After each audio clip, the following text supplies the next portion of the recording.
Good morning, everyone. NateMcCrash here of the World Rally family. About to get some clubs going here, and maybe in a little while we'll do some lobbies if you guys want to.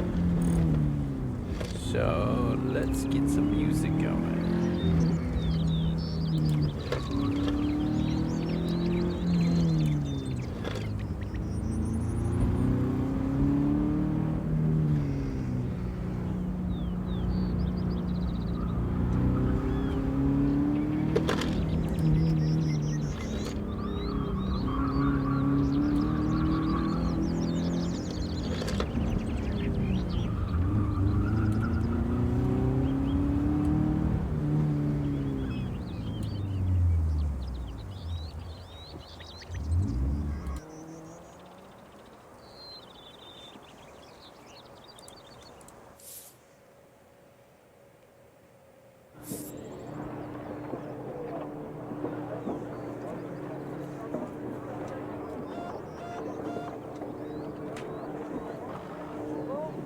Okay, let's see if all the scenes still work here. Alright, that's good. It's good.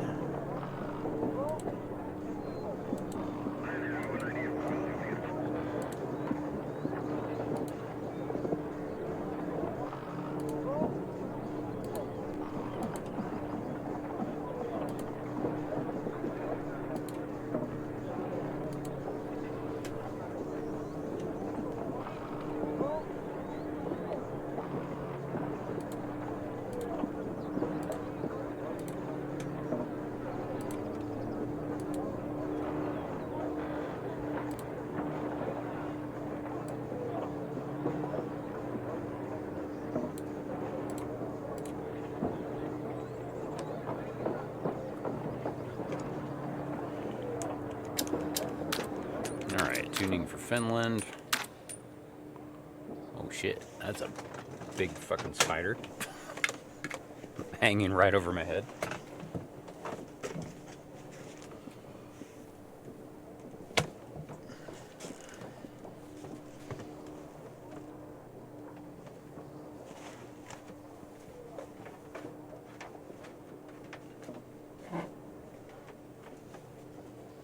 Alright, well, I got him.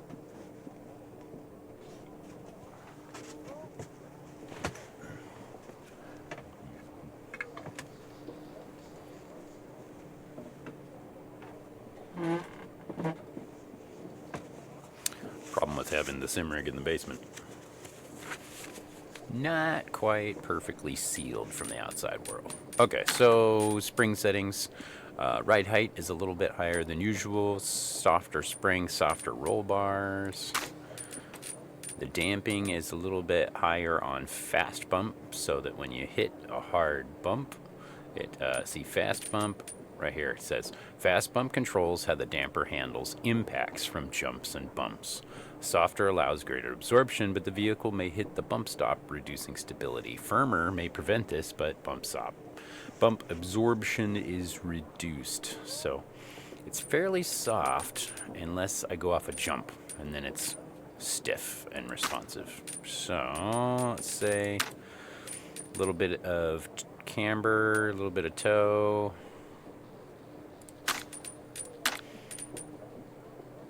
And the differential is fairly loose in the front end and a little bit tighter in the back. Already did spring gears. Go a little longer with the gears here. Alright, I'm going to save that again.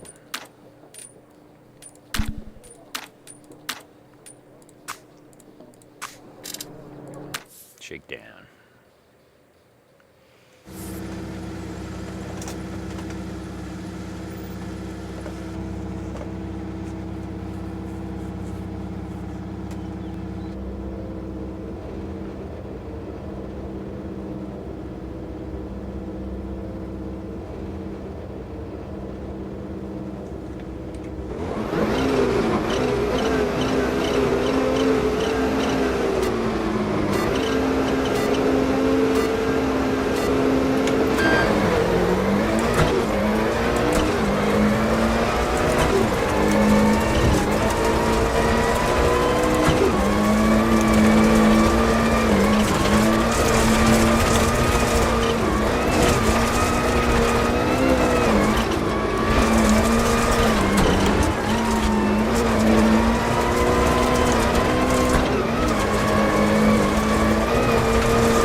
I saw a screenshot from that game that you are developing. It looks fucking good, dude. Like, graphically, it looks really good.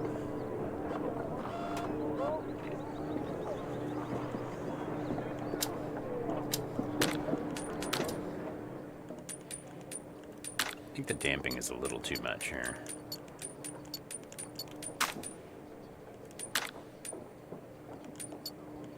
Yeah, right on. Shoot. Yep. Absolutely. I've been thinking more about how I could probably help you develop that. I've been talking for years about doing that, dude. Just like I said the other day, because developers are beholden to freaking shareholders. They're not making games for rally enthusiasts. They're making money. You know, it sucks.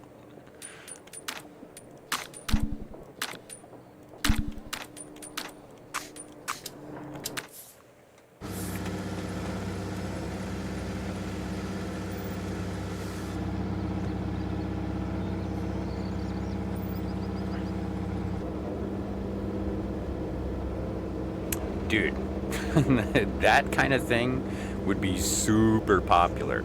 Here's what I've noticed in my 10 years of playing rally games on Twitch and then going and like hanging out with rally people in the real world. They think we all just do time trials and press reset all the time. But if they found out that there was a game where they could actually choose the routes and like arrange for the weather patterns and, you know, like choose where the service area was and stuff, they would be over the hills. They would be like, oh, finally, this one's like real life. Like, those are the things that really matter to people that do it in the real world. It's interesting how there's still a reluctance to use sim racing as a practice platform. I think a lot of it is like they think it's not real, so it's not realistic enough.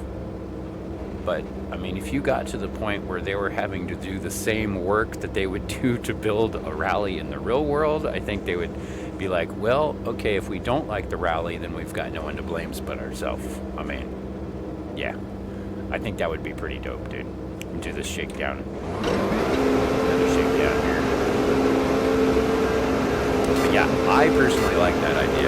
I know that in a lot of cases, people that are building maps, like people that use map editors, those are the different types of people. The ones who just want to open a game, press start, press the A button as fast as they can, like click, click, click, click, click, click, click, and then just start a rally. Like, some people do want stuff served up to them.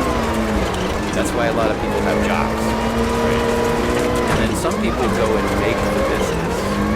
I am the latter. I have been making businesses my whole life, so I get a job when I need to, you know, like, it's a matter of, like, sometimes my goals align with the mainstream program.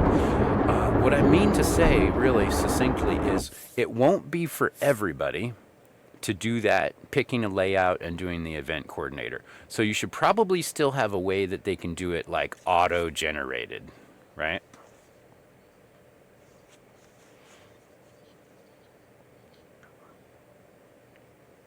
Oh, that's cool. I don't know what USPSA, though, is. Shooting stages. Let's see. What's a shooting stage? What's USPSA? Oh, yeah, okay. I thought maybe it had something to do with that. All right, that's cool. Whereas many people are like, don't talk about guns, I'm afraid of guns. I don't share this philosophy. I'm an Eagle Scout. But there comes a point where, like going back to the event coordinator thing, yeah. I know a lot of guys, like, okay, in particular, Jacob and Alex have done that, like, for rally, like choosing an event location, because they're doing rally cross together before they started doing stage rally.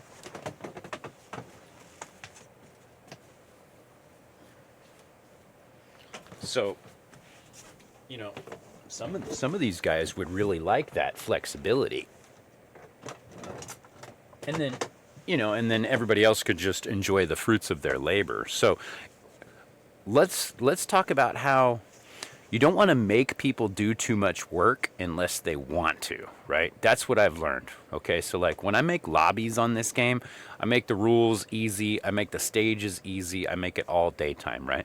But when I do clubs on this game, I want a fucking challenge, right? And so you don't want to be all one or the other.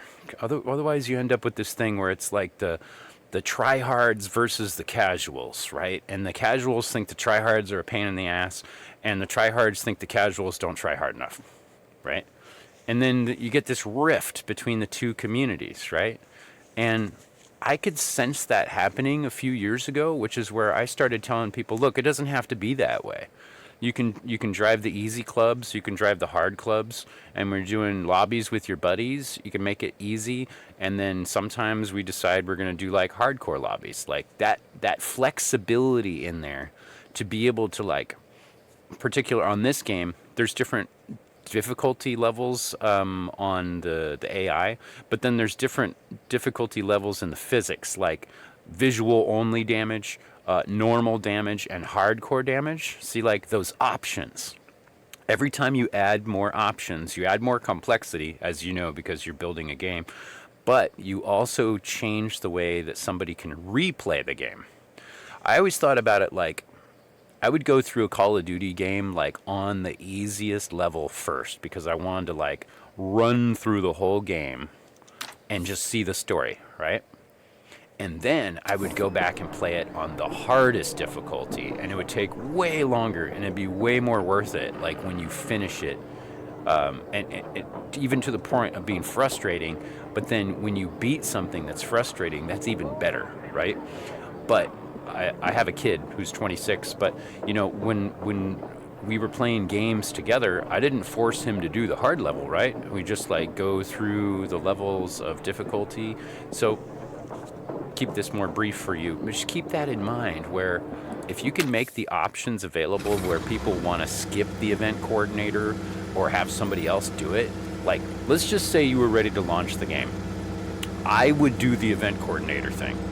I would lay out the tracks, lay out the transits, set the stage for the service area. Maybe even something could be done about the way they send out emails to the teams and have meetings and stuff like that. Maybe that's a little too far, but like there's some folks that they go.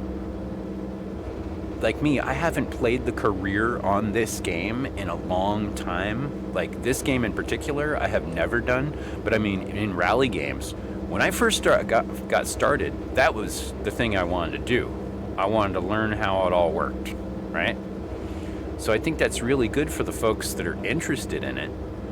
But then you don't want to make it so they have to do it, right?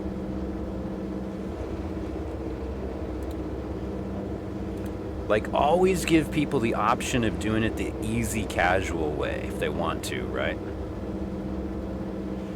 Dark Nemesis, why did you just say the glasses?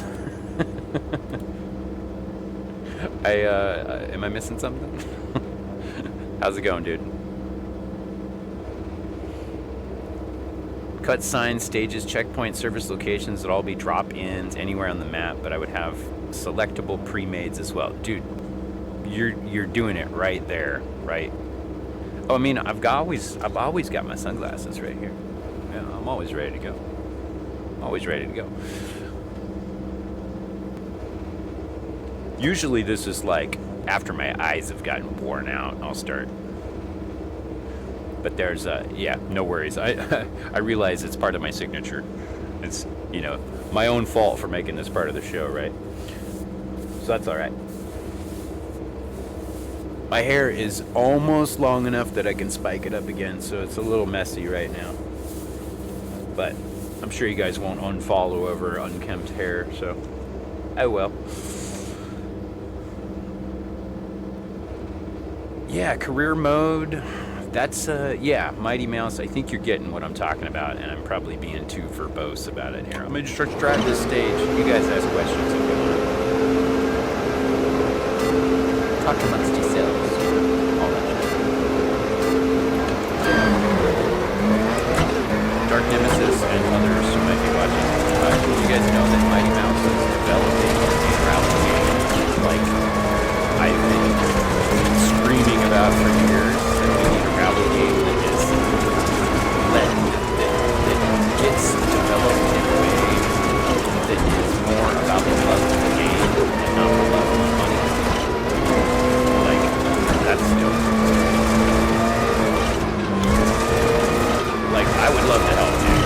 Like, if you've got anything that you think I can do to help, I would love to help. I have been a sound engineer for like 25 years, so anything in that regards. Oh shit!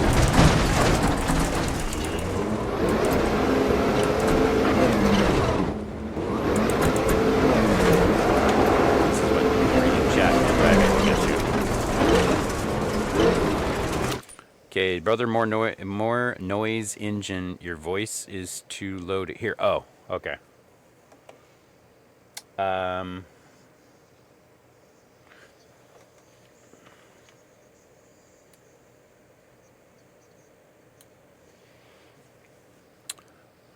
All right, how's this? I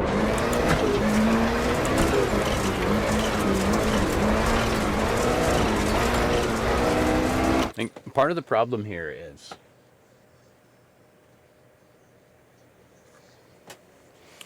with this stuff is if you just keep cranking up the microphone, it gets really distorted, right? So I want to avoid doing that. Hey, what's up, Hans? How you doing, man? But maybe I can put a little bit of a boost on it.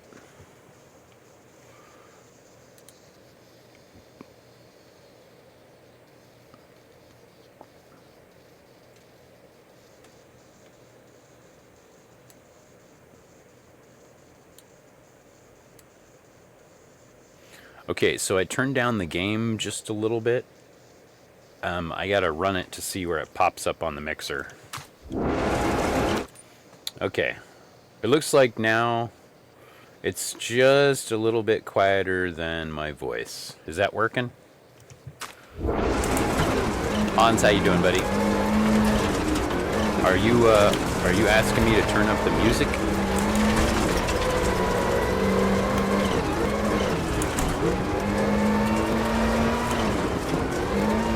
Because that's fine, I will if you want me to. I have a different mix than you guys do because I'm doing a multi-mix. So, for me, my voice is the loudest fucking thing in my headset now.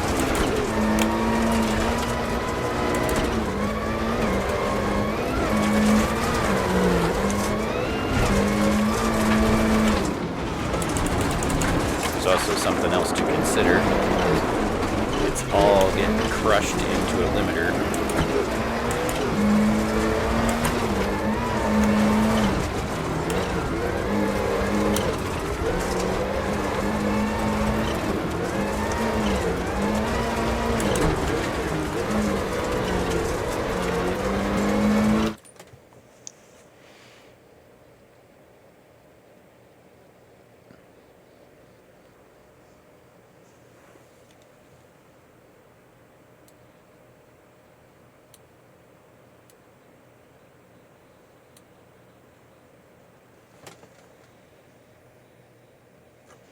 All right, it's a really, really fine-tuned thing to do to try to be on the stream as the performer and also be the sound engineer at the same time. It's crazy. I used to run this venue for about 7 years where the sound booth was actually outside of the main room. It was so crazy to try to mix it. It was so hard. I eventually put a microphone pair above the stage so I could hear everything that was going on in the room, and then not hook those through the speakers, but only through my monitor headphones. It's like the only way I could come up with.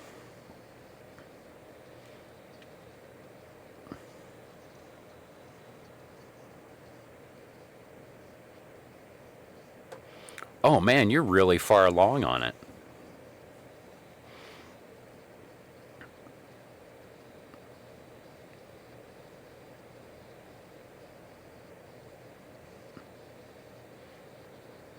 Later, Dark. Thanks for stopping by. You're going to see all the crew tonight to making any things and back later. Okay. So you guys are hanging out. What are you guys doing? I mean, if you're out and you don't have time, no worries, dude. Catch you later. But just curious what you guys up to.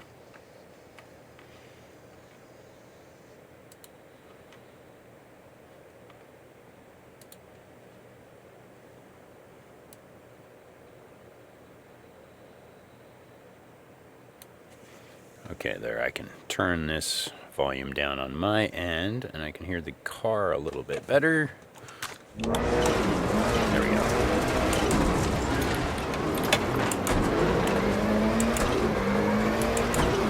I've learned from years of sound mixing that you don't want to just keep cranking up everything in your headphones. Because once everything in the headphones gets too loud, then it's just a muddy mess. You can't really hear the nuance in anything.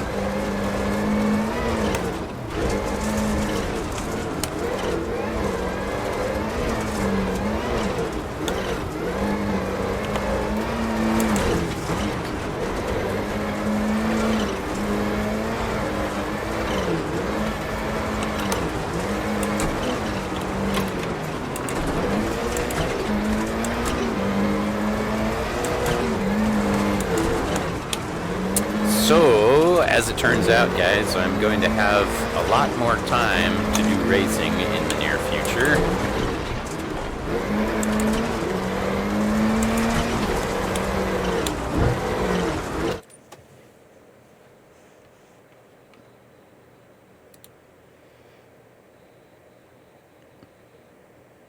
Yeah, they don't give you strikes right away, that's for sure. Have you got that figured out yet? Because there is a way to do it. It sounds like you got it figured out.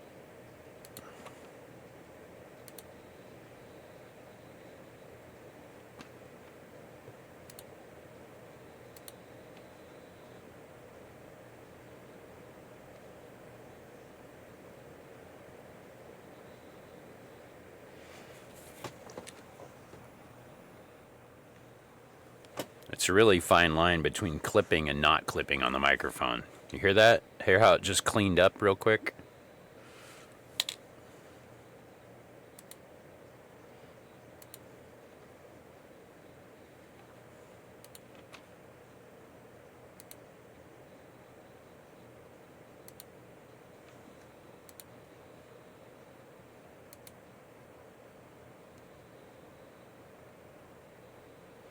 Oh, wow. All of my audio filters are gone off my microphone. That's what's going on here.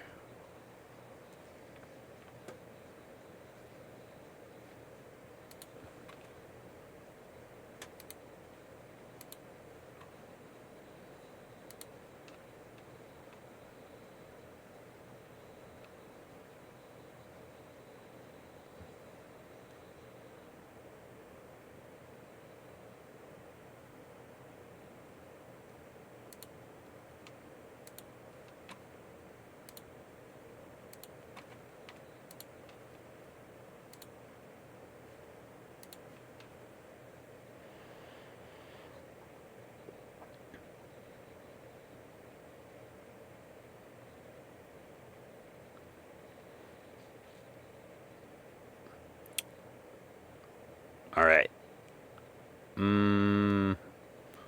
Monetization is one thing, but even if you're not charging money for it, you can't broadcast somebody else's music without their permission. Now, if you're using non-copyright music, like they say, then there shouldn't be a problem.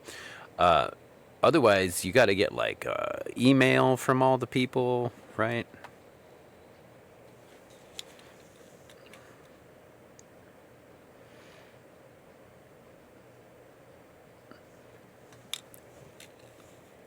It's like, okay, first, I haven't had the goal of monetization on this channel for a very long time.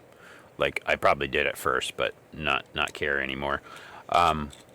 You'll notice that the VODs do not have any music if you ever go back and listen to it, because the way it's mixed. I think a lot of you guys already understand that, so I'm not talking to those of you who already understand that. This is sharing for the rest of the class.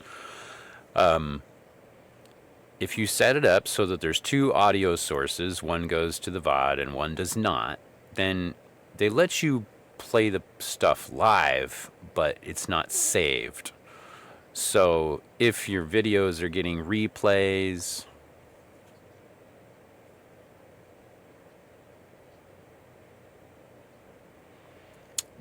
I mean, I've never gotten any notifications from Twitch either. Like, notifications meaning a letter, a legal letter, a warning, or anything like that. No. You have to get multiple entire streams muted before you're ever going to even get close to that. So it's not that they don't care. They don't care about anybody. They don't care about anybody. It doesn't matter how big you are. They don't care about anybody. The whole thing is scanned by a robot. And when artists upload their songs to a copyrighted, like a record label or something like that, it goes into a database, and all the WAV files are there for comparison. So the Twitch bot, we'll just call it the Twitch bot, scans the video and looks for those songs. Now, in a lot of cases, if the music is quiet enough and the game is loud enough and you're talking loud enough, there's so many extra waves in that file that it doesn't even find it. Now,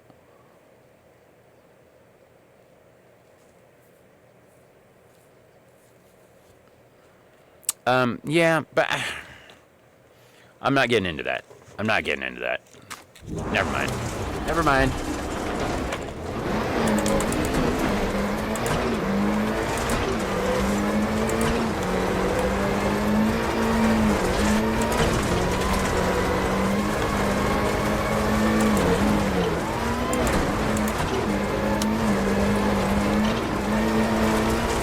We're all too small to worry about it. That's where I will leave that.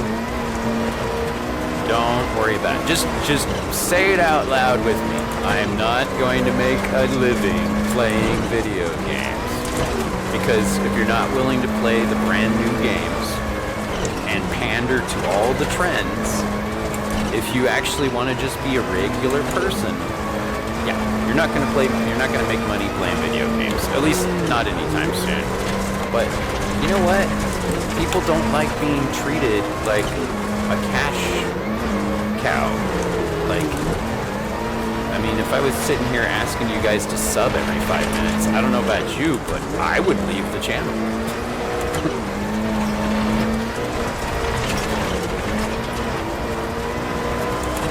It's like if a band plays on stage and at the end of every song they're like, go back there and buy our CDs and buy our t-shirts if you actually like us and you actually care and you actually give a shit about local music, go buy our album.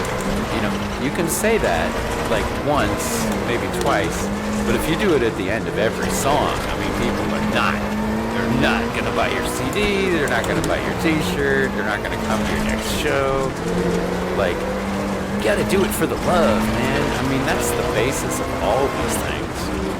If you're not doing it for the love, then fuck it. You know, don't do it.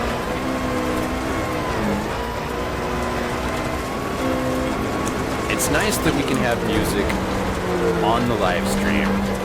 Because, let's be honest, nobody here is watching VODs. Maybe new people to the community are watching VODs. But once they realize people are cool enough, they're part of the live stream too, you know? Like, there gets this thing, like, out there on the internet where people are rude. People are rude. They're rude all the time. So why would you want to be part of a live stream just so people can be rude to you in real time?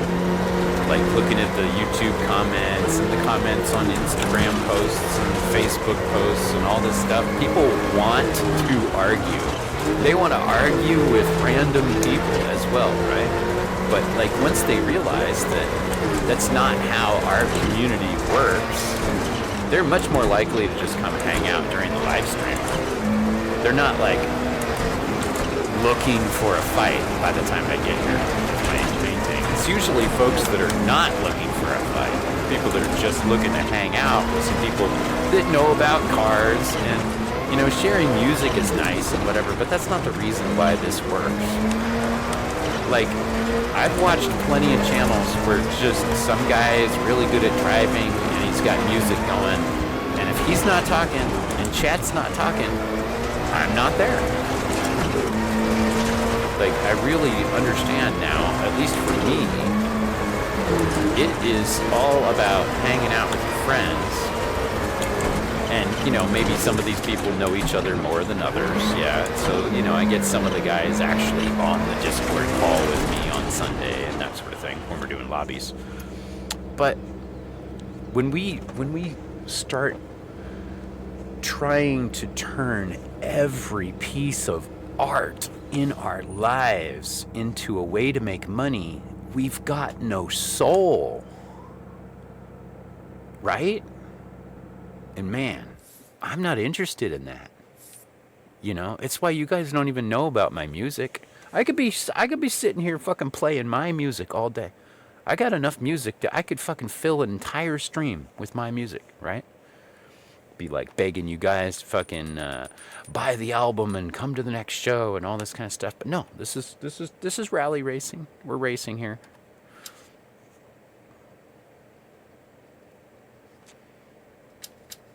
Now, I am trying to get back to what I usually have done in the past, which is I'm not worried about how many people are viewing the stream.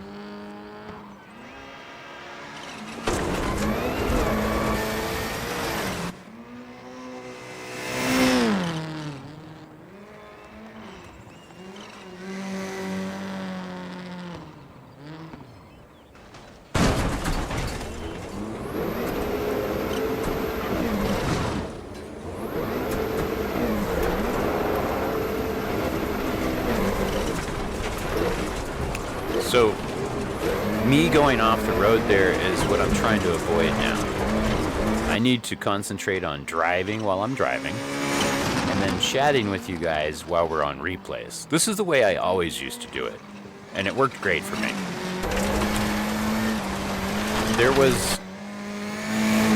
was a time when I would start like looking to see how many people are watching the stream. Now I don't. I have no idea how many people are watching the stream right now. All I can see is the people that are chatting, right? There might be 4 people there. There might be 400 people there. I don't know. And I think it's a lot better that way. Like, just do what you love. Success is measured in lots of other ways besides financial gain. Smokey Doggy, how you doing, buddy? I think we get sold this bill of goods that you can go play video games for a living and you get rich. Like, that's not it. It's not the video game. It's just not the video game. It isn't. It really isn't. It's the personality. It's the vibe. It's the hangs, you know? And that's where I've been led the wrong way in the past about, oh, you got to do this and that to make your channel more successful. And I tried that, and it just felt icky, man. It just felt like a fucking sellout. It just felt gross to be like, okay, what are other people doing? I should copy that so I can make more money. It started to be like, I didn't even want to stream anymore. I was like, fuck it, I don't even feel like streaming anymore.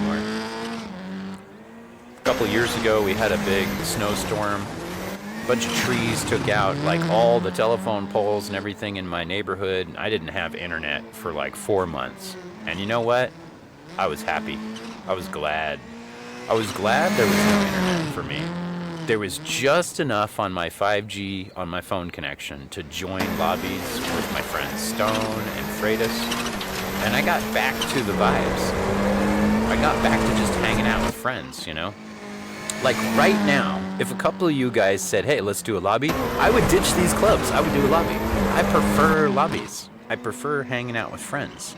Like, I just do the clubs because people are stuck at work during the week.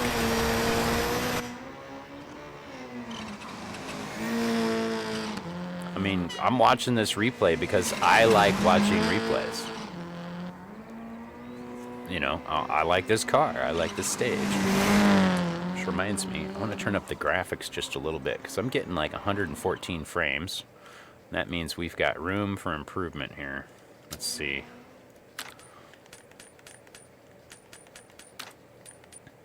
Let's turn up the anti-aliasing to cinematic. And then we got upscaler on quality. That's fine. That'll help. But then this is probably on low. Yeah, let's do medium. Some of this stuff you don't really need, but some of it just looks really weird without. See, car reflections on low. That one costs a lot. Let's just try all this on medium. Yeah, 82. That's culpable. Oh, it's actually 83, 85, 87. Yeah, 80 frames. That's pretty good. That's a good medium setting. But yeah, like I was saying, man, I actually have a lot more fun just hanging out with you guys and not treating this like a business. Like, honestly, just having another job and having something else to do and then just be able to come back and do this for fun. I gotta say, no shade on my ex, man, but she got me started on this because she thought I could supplement my income with rally racing. And, like, well, she was wrong. 10 years later, I mean, I hadn't even broken even, you know. I spend more than Twitch has ever paid me, right? So, like, if you just look at it on a balance sheet, it's a bad business plan. So, I don't know. It's just like, as a musician, I write a lot of music, but I'm paid really well to be a stage manager. But that's nice because now I don't have to turn my hobby into an income with music or with racing.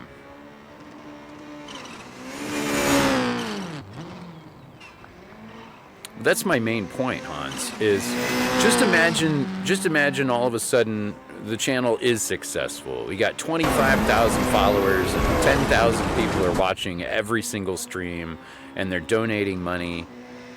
What happens if Twitch servers get hacked? I lose my job instantly. Boom, gone. Because one hacker ruined everybody's lives, right? And sure, you know, maybe they fix it and it comes back online. But see, just imagine the stability of your life income being at the mercy of internet assholes. Like, not any of you guys, obviously.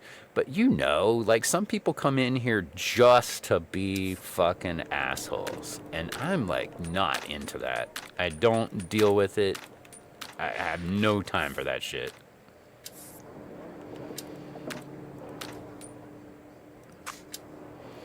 Yeah, see, that's where I figure if you've got an income and you get just a little bonus on the side, but like, bro, I have never had enough subscriptions here to pay for my internet.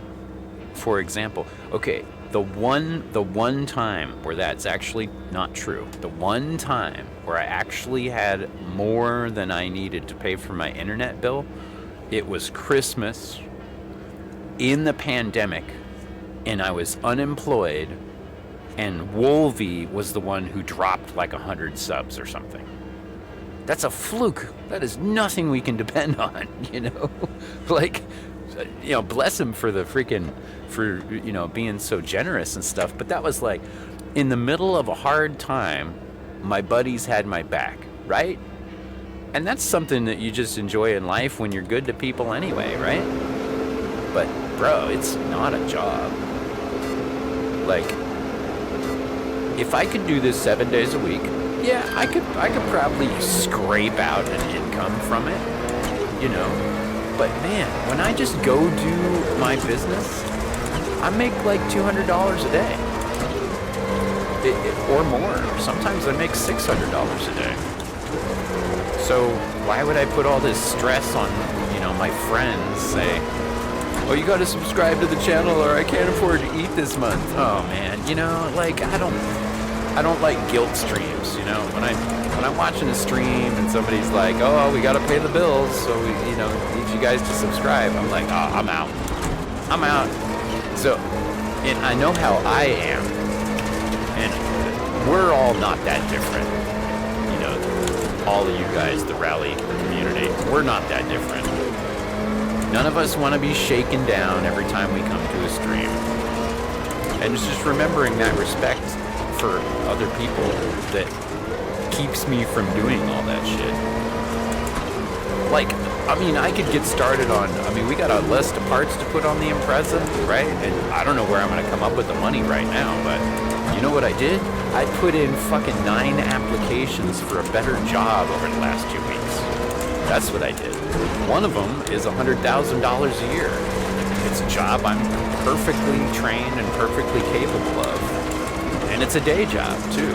I'd be home every night. I can stream and race every night. Be making $100K at work. Bro, if I get that job, I'm going to be laughing my way to the car parts store. I'm going to buy everything we need for our IMPREZA. And we're going to go fucking send it. Because I like racing. I'm not trying to get paid to play video games. I like racing. Like actually. Like for real racing. It's great that we've got this, you know, platform that we can practice on. And, you know, the motion rig that I'm working on, thanks to Cyllin, you know, and all this stuff is just going to make it easier to do more practice and to teach more people how to drive. But people try to gift me video games all the time because, you know, they're nice and they want to see me play this game. If it's not racing, there's a pretty good chance I'm not going to do it. There's so many games. You don't have time to play all of them, right? You really got to pick and choose what you want to spend your time on. I think that's the biggest lesson in life right there, too, is don't let the man monetize all of your hobbies, you know? Just go get a job, something that pays the bills, keep your budget tight, and do what you want with your free time. Like, I worked at a guitar store, I never wrote less music, right? I worked at a Subaru dealership, I never did less working on my own car.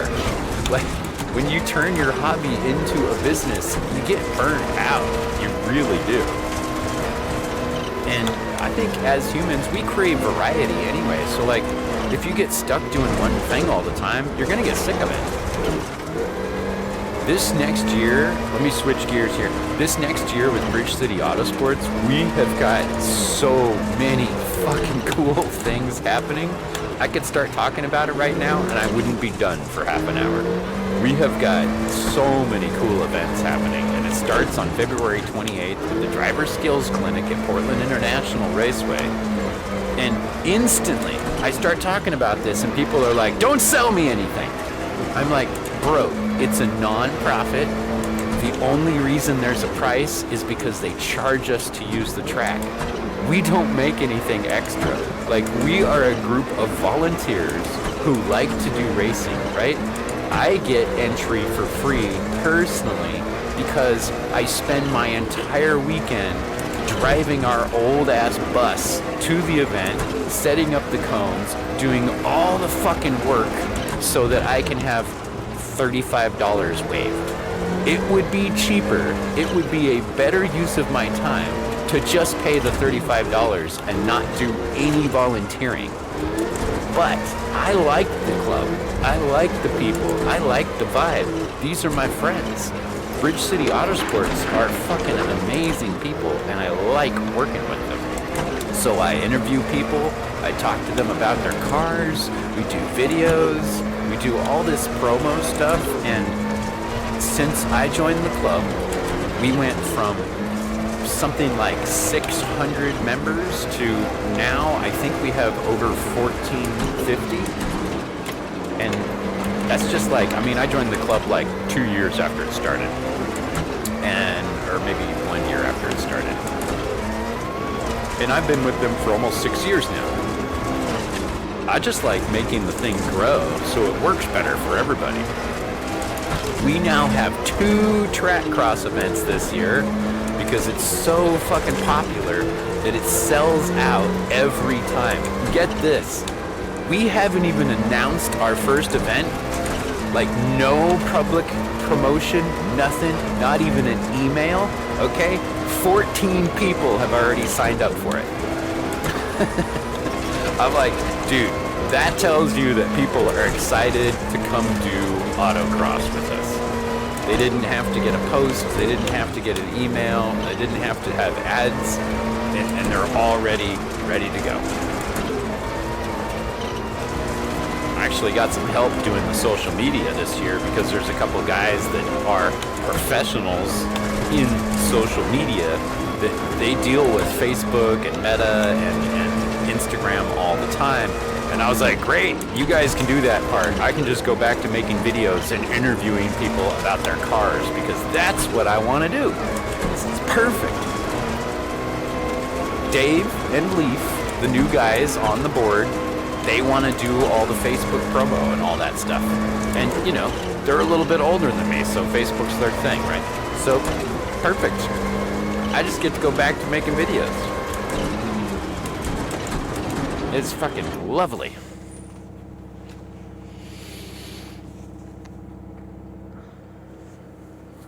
Local SCCA tried to build a single-ish car-wide track about 2 miles away, but people chased it away and I got sad. Okay, yeah. We run into this sometimes when we're trying to make events. We'll scout new locations and we'll try to get them to do it, and it's like, if we approach it in a way that's like, hey, we want to use your event, please help us, they almost always say, no, fuck you peasants, right? But if we approach them in a way that's like, we do 28 events a year. This place, this place, this place, this place, this place, this place, this place, it's always sold out. Do you want us to come sell your place out too? And then they go, ooh, that sounds like money, cha-ching, right?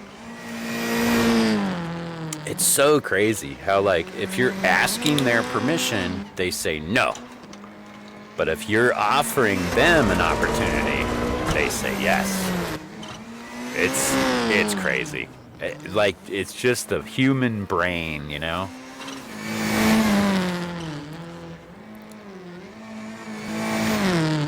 Just like when people, their favorite team doesn't win every year, they start switching to the winning team. They buy the jerseys. They buy the jerseys of the winning team.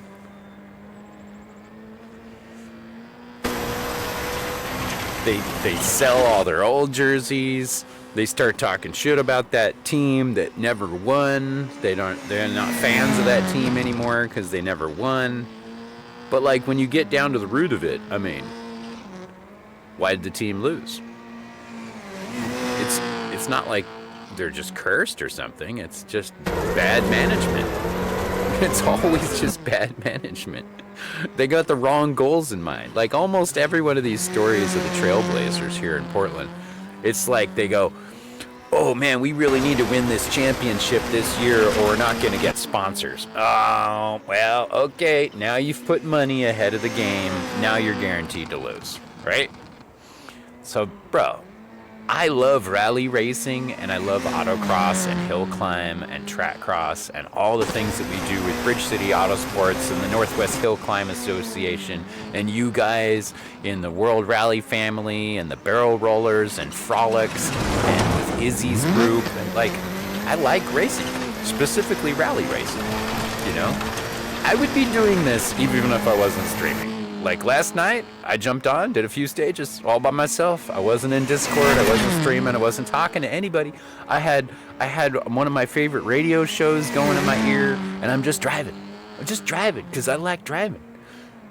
For me, this is a chance to practice so that when I go do autocross and stuff like that, my skills are nice and sharp.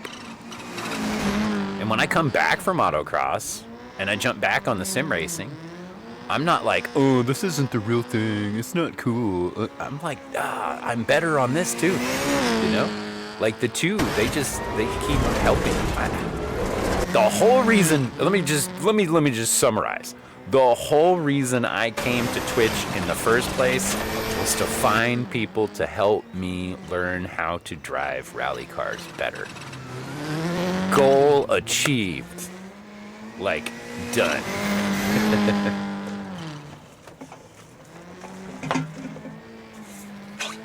It's really nice to actually have that all, you know. And I'm like, there's a core group of you guys of like maybe 25 people that hang out all the fucking time, right? I got 4,000 blah blah blah followers on this channel, but that doesn't matter because those 4,000 people aren't chilling. Like, just say if I put out an email that said we're gonna have a house party, and I put the email out to those 4,000 people, you guys are the only ones that would show up. The 25 or 30 people that are always hanging around all the chats and all the streams, those are the only ones that hang out. Okay, so check this out. I just had this idea not too long ago, a couple months ago, where I was thinking we should get all the barrel rollers and all the rally family together that are in the Northwest or anywhere near, I mean, United States if you want to fly out, right? But we should get everybody together all at one event. And I know which event we should do now. There's a track cross coming up in the middle of summer at the end of August. We should all get together there and do track cross together.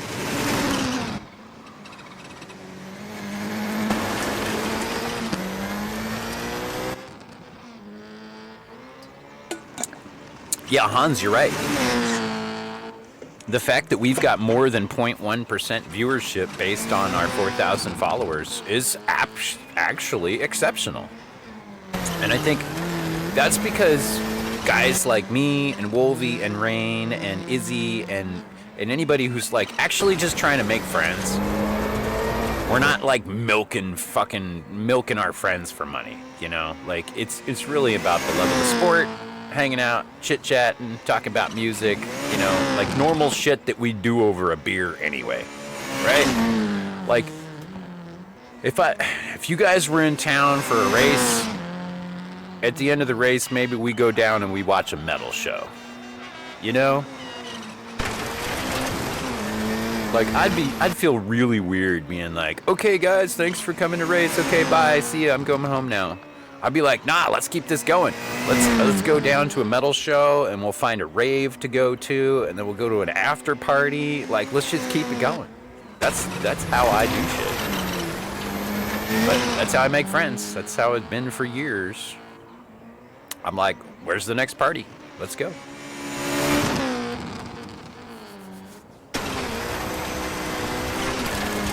But anyway, I think it'd be really cool if we all hooked up at the...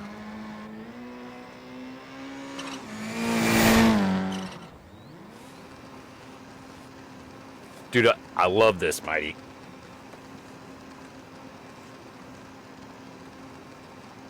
Bro, I love this idea. I'm fully in support of this idea. And even just the brief time that I've talked to you, I know you got the groove, man. I know you got the right idea. Because it's really so obvious when people first start talking about money before they talk about the vision. And this is something I've learned for years and years and years. I just did this automatically, but it's something that I learned from my mom. Like, if you just do something worthwhile, people will see that. Do I need to fix the lights? I don't think I need to fix the lights. It's like all the music I ever wrote, I just wrote the music I liked, and people liked it, right? I wasn't worried about how many records I was going to sell or anything like that.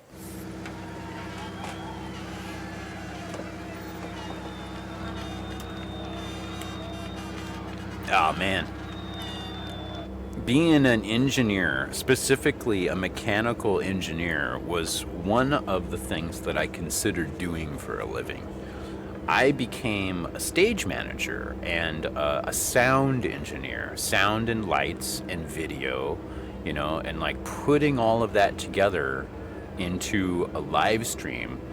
I built a show called The Tragic Evolution Gothic Circus in 2010, and by 2012 we launched our first show. So it took me 2 years to assemble 30 performers, 5 bands, a lighting guy, a video guy, laser, like a company that was running laser stuff, another one that was doing 3D mapping.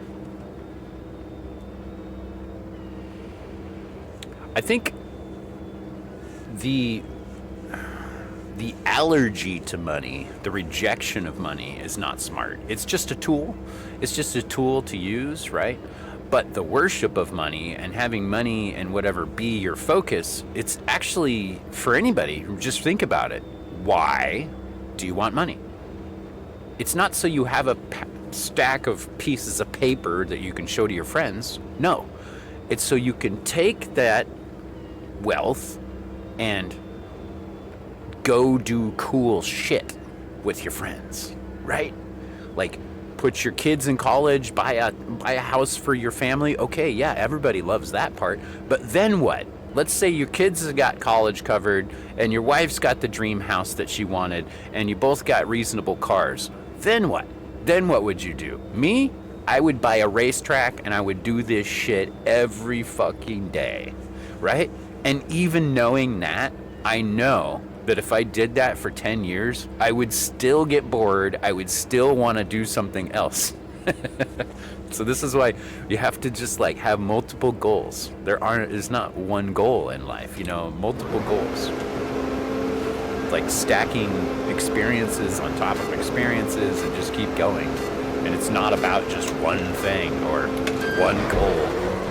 Because there's plenty of people that are rich and miserable because they were miserable before they were rich. I just feel like I got this secret code in life, and it's just make the best of everything. Everything that comes your way is an opportunity. You just got to figure out how to use it.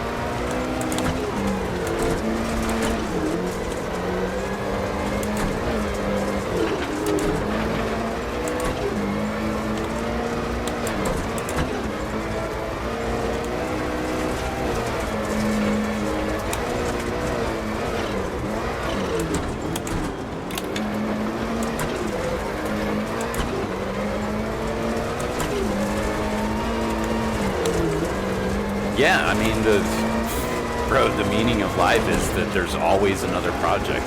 There's always another mountain to climb. There's always another tiger to capture. You know, it's built into us, you know, after thousands of years of running around the plains, hunting, you know. Just imagine, you know, 100,000 years ago, you and me and the other guys here, we would have gone out and taken down a fucking mastodon. And at the end of that, we'd be like, woo, that was sweet. Shit, let's do that again, you know?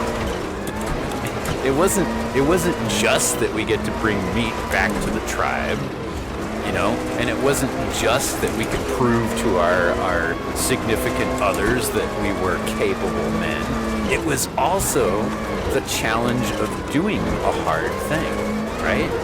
I love challenges, and I think that's the thing that I see people grow into after a while. But first, they think, oh, if I just had money, then I'd never have to worry about anything ever again. How fucking boring would that be? Like, look what happens to silver spoon kids. You know, they rebel against their parents, they get in trouble, they make challenges, right?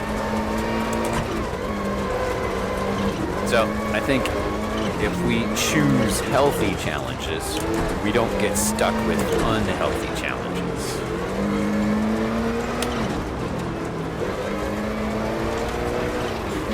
I became a dad at 19 years old, so I had to grow up pretty quick because I was taking care of somebody else, right?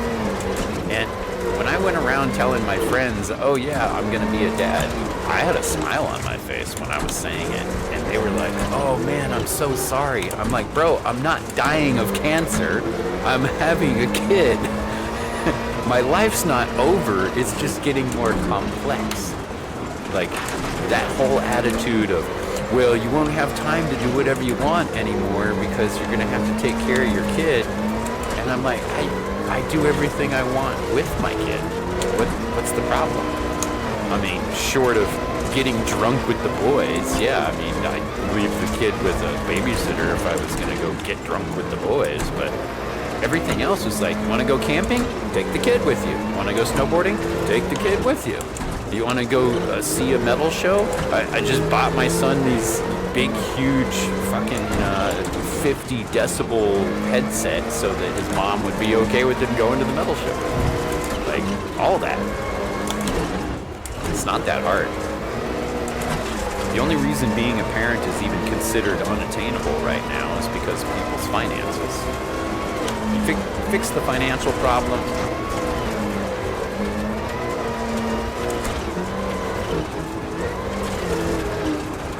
Yep. My family was really good at that. They would do all sorts of... We never went to Disneyland. Let me put it this way. We never went to Disneyland. We would never spend that kind of money on such a short amount of time. We spent entire summers camping, like going from one place to another. And we'd come back home and we'd re-up our food reserves and we'd take showers and wash our sleeping bags and then we'd go again. We'd spend like an entire summer going from like one camp to the next and just doing all that. Ride motorcycles and ATVs and dune buggies, and sometimes we were just cross-country skiing, or sometimes we were snowboarding, or downhill skiing, and just like a variety of different things to do. But we would do all this stuff on the cheap too. Like, we weren't really like rich or anything. We just decided we wanted to go do active things. We never wanted to just sit at a resort by the pool. I think part of that was because one of my mom's best friends, they had a pool. So anytime we wanted to go to the pool, we'd just go to my mom's friend's house and we could be by the pool all day. So we were like, why would we go to a resort and pay for a pool when we got a pool right here? You know? So that was a bit awesome right there. But, you know, we helped maintain that pool. We didn't just get to use it for free. We'd clean it. We'd clean up after ourselves. We'd, bring our own food and beer and stuff like that.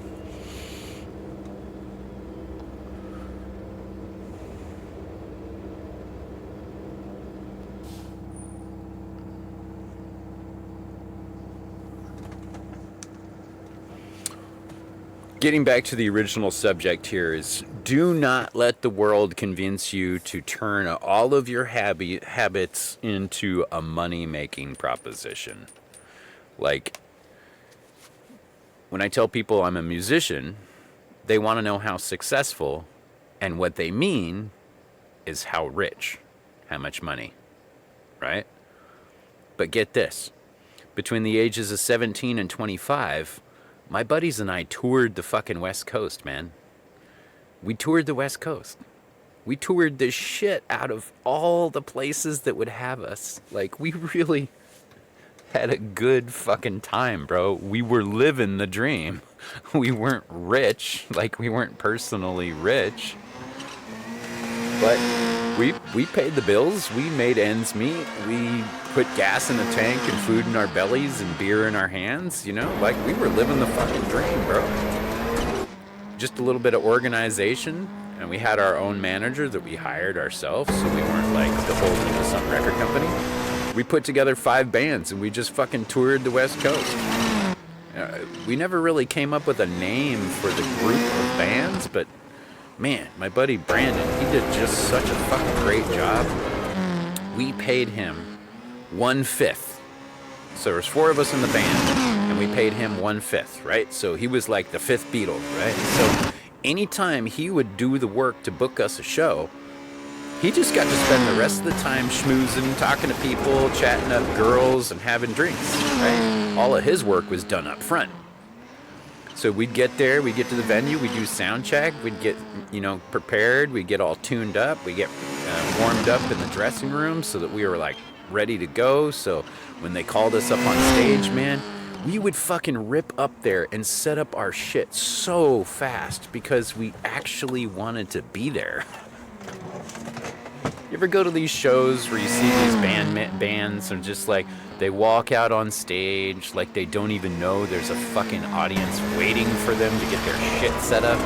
It'll take 45 minutes between each band to get set up. Bro, we were set up in 2.5 minutes, including drums. Like, because we wanted to rock. We weren't like, oh yeah, we'll get set up eventually. Can we get our drink tickets? I think I forgot my guitar in the car. We're gonna go down to the Guitar Center and buy another guitar, and I'll be back in a little while. And so, sorry we're not ready to play yet. Dude, nothing was more fucking irritating when another band was like, we're gonna take fucking forever to get set up. And I'm like, Jesus, man, you don't want to be here. You just don't want to be here. Like, fucking be ready. Like, if you don't love the shit that you're doing, fucking let somebody else have the stage space, And like, just like this stuff, just like all this rally stuff, and go, like, if you're a streamer and you look over and you see there's only 2 people, think again. There could be 0. You're lucky to have 2 people, right?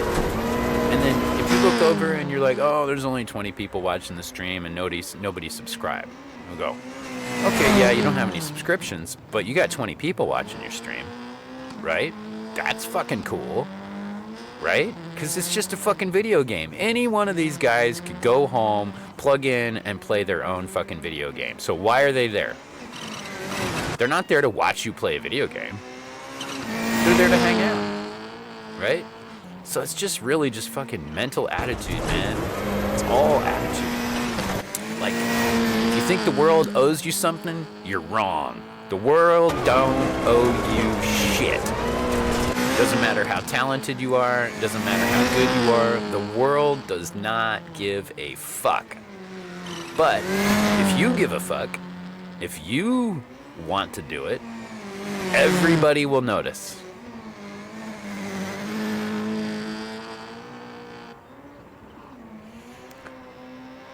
I think if you're really good at your craft, like maybe it's music, maybe it's racing, maybe it's building Lego, there's always going to be an audience for it.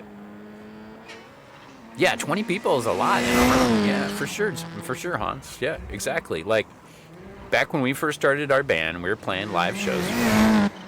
There'd be times where there'd be nobody there. Not literally nobody there, but, pretty sparse. But the people that were there, they'd be extra loud. Because they were like, holy shit, I wasn't expecting this band to be so good. Right? And, like, one time my singer was, like, guilting people into coming up and getting in the mosh pit. And after the show, I was like, don't do that, bro. And he's like, why not? These people, they're just sitting there. I'm like, bro, if they want to sit there and bang their heads, let them, okay? If they don't want to get in the mosh pit, that's their choice, bro. But they're still there. They could leave. They might just say, fuck this singer and his guilt trip attitude and fucking leave. And he was like, you know what? You're right, man. I see what you're saying. I won't do that again. And I'm like, good. Because I don't want to fucking be like, hey, why don't you guys mosh? And why don't you guys buy CDs and buy t-shirts? It's like, bro, nobody wants to hear that crap. Thanks, Masa. There's a man that's always doing things for the rally community. Okay, so that is the end of Finland. This Tragic Hardcore Club is not Tragic Hardcore this season because I fucked up. There was a problem in my game where if you go to game preferences and you go to user generated content, if this is hidden, I don't remember why I did this. Somebody said maybe this is the reason my liveries weren't working.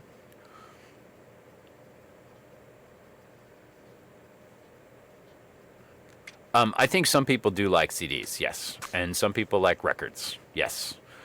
Some people just want the file. Some people just want the download. So the answer is, if you really want to be like serving your audience, they should have all those options.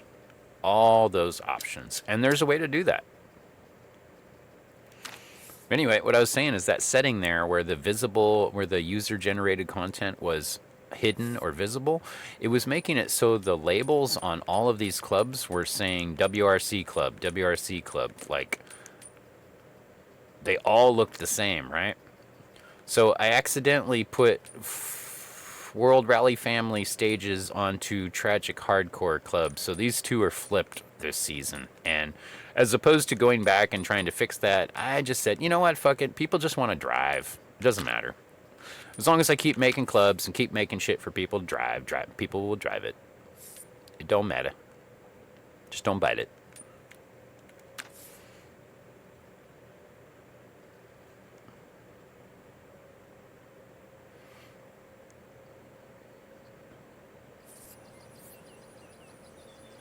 Oh yeah, here, let me show you that setting again, Bishop.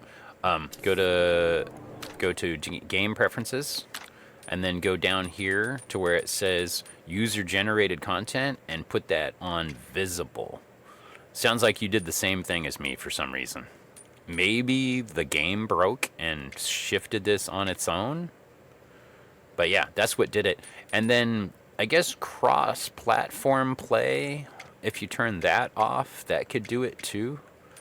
Because I just like, right before I started the stream, I was like, oh man, I gotta solve this. I gotta fix this. So I went and looked it up on Google, and that's what I came up with. And it was right.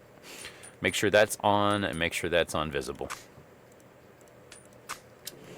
All right, Kenya in a Group B rear-wheel drive. What could go wrong?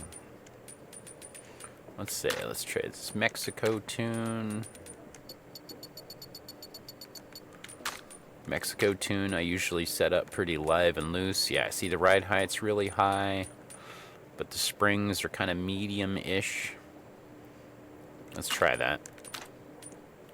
Dampers are not too high.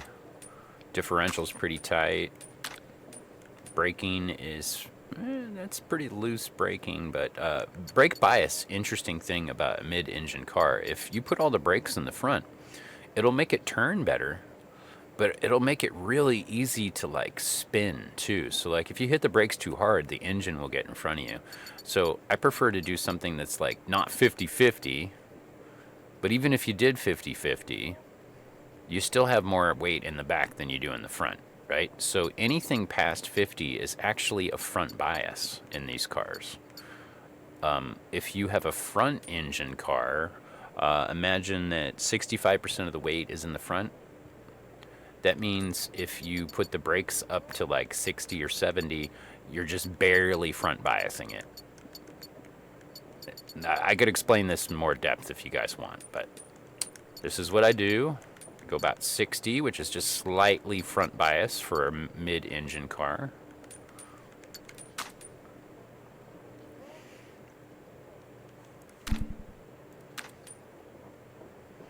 Yeah, good morning to you as well, Bishop. Okay. Kenya.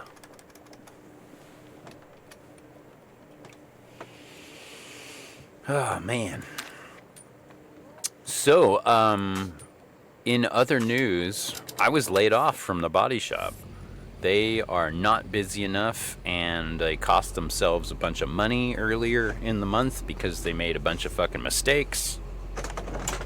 And through absolutely no fault of my own, I got laid off. But that's okay. That means I can still get unemployment, so I'll be all right. And I already put in applications to like 9 other jobs, a lot of them in the stage industry, because I've decided that instead of starting over in a completely new industry where nobody's going to let you advance quickly. No, not fired, Hans. It's just saying I didn't do anything wrong. It's not fired. Fired means you don't get unemployment. Yeah, laid off. It's a monetary decision. In fact, the managers were like, trying to make sure that I didn't take it personally. They were like, this doesn't reflect on anything on you. This is absolutely a business decision. We gotta let somebody go, and you're the newest guy.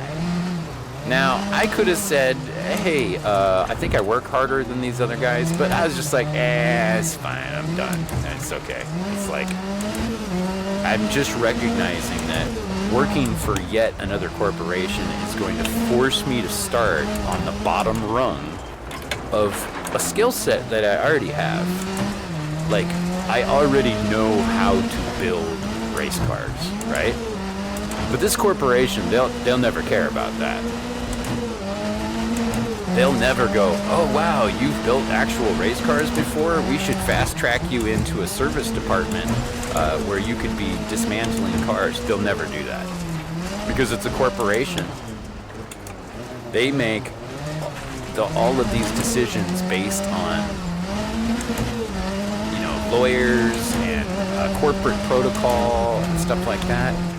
And I'm just like, do I even really want to work on regular cars? No, I don't. I want to build race cars.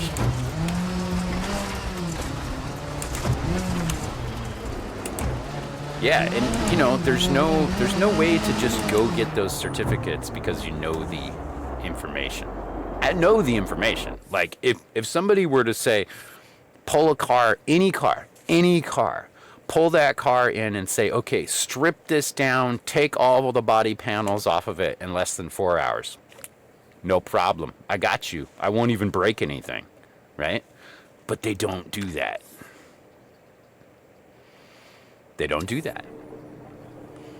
It's all about how many years you've been doing that thing. So I'm just looking at that going, okay, if the corporate world and the jobby job world is going to make me start all over in another field just because I haven't spent 25 years working for a job stripping down cars. Bro, you guys have seen the videos. You guys have seen what I've done with the Focus and the IMPREZA. You guys know I know my shit.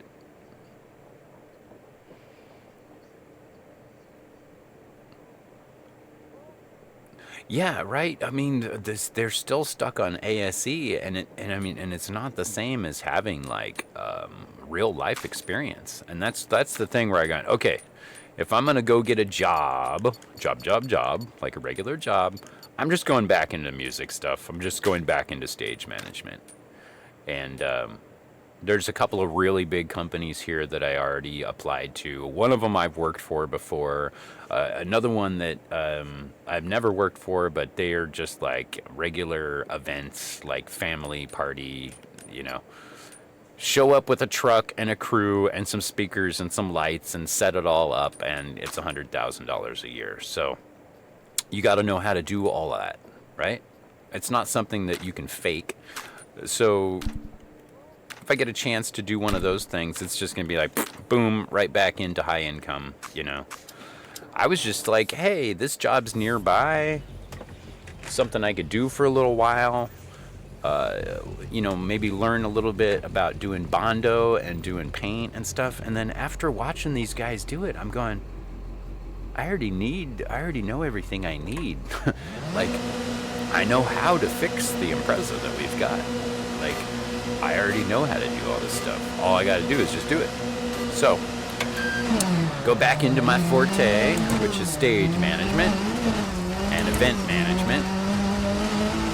And I mean, like, I really do know my shit, dude. The last time I went and worked for another company doing this stuff, I had to train the guy that was running the soundboard, and I had to train the guy who was running the lighting board, and I was just like a random dude that was working for this company as like extra labor, right? And seeing this guy over there on the audio board going, scratching his head, going, I don't know what to do here. It's like, I go, okay, well, let's look at a YouTube video real quick and find the menu that you're looking for. Boom, fucking 3 minutes later, shit was working, right?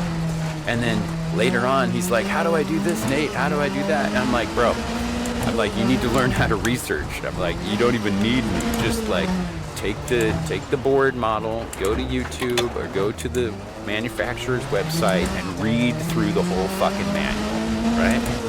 And that's what I've done for years. Like, I know every soundboard, and I am learning some lighting boards still, but they all work by the same process. You don't have to work on one soundboard for 20 years to know how to use them.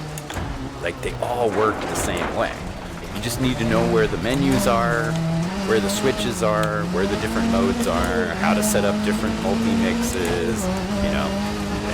These days, I won't blow your guys with the technical stuff, but these days when the boards are like programmable, they're like digital boards, right? It's even easier than the way that I learned it. So I got this buddy who's like 20 years older than me, and he's a sound guy, right? And all these venues started using digital boards, and he's like, I don't know if I can do this job anymore, Nate. Everybody bought digital boards. And I was like, meet me over at John's warehouse. I will run you through a digital board, and you'll never be worried about them again. He now works at another venue that has a digital board and has never had a problem again. Sometimes these guys call me on the phone, and they're like, Nate, I'm digging through. I'm trying to set up this show. And I'm like, bro, take the model, put it in YouTube, watch the video. I'm like, if you really need me to, I'll come down there and I'll help you with it. But I'm like, look, I'm not a super genius. I just did my research. You read the manuals. You read the manuals and you dive through all the menus and you learn all the switches, and you do that before the show. Like, if you got to get up at 6 o'clock in the fucking morning because the show is at 5 o'clock at night and you only have 11 hours to read the manual, dude, if you actually do that, you will know everything about that board. Yeah, totally. And that's where it just comes down to being resourceful. It's like one of the finest skills my mom ever taught me was, when I wanted the answer to something, she sent me to the encyclopedia. She said, go look it up. You know how to look it up? And I'd be like, oh, come on, just give me the answer. And she's like, no, I'm teaching you how to answer your own questions so that someday when I'm not here to help you anymore, you can help yourself. That is called being resourceful. That's the thing that she taught me. I have taught myself so many things just using that kind of attitude. There's a lot of people that go, I don't know how to do that. And I just say, that's okay, man. Nobody's born with this knowledge. You all learn it at some point. I'll never forget the time my kid was like, I don't know how to tie my shoes. And I was like, hey, nobody's born knowing how to tie their shoes. You'll figure it out. Like, we'll just do it one step at a time.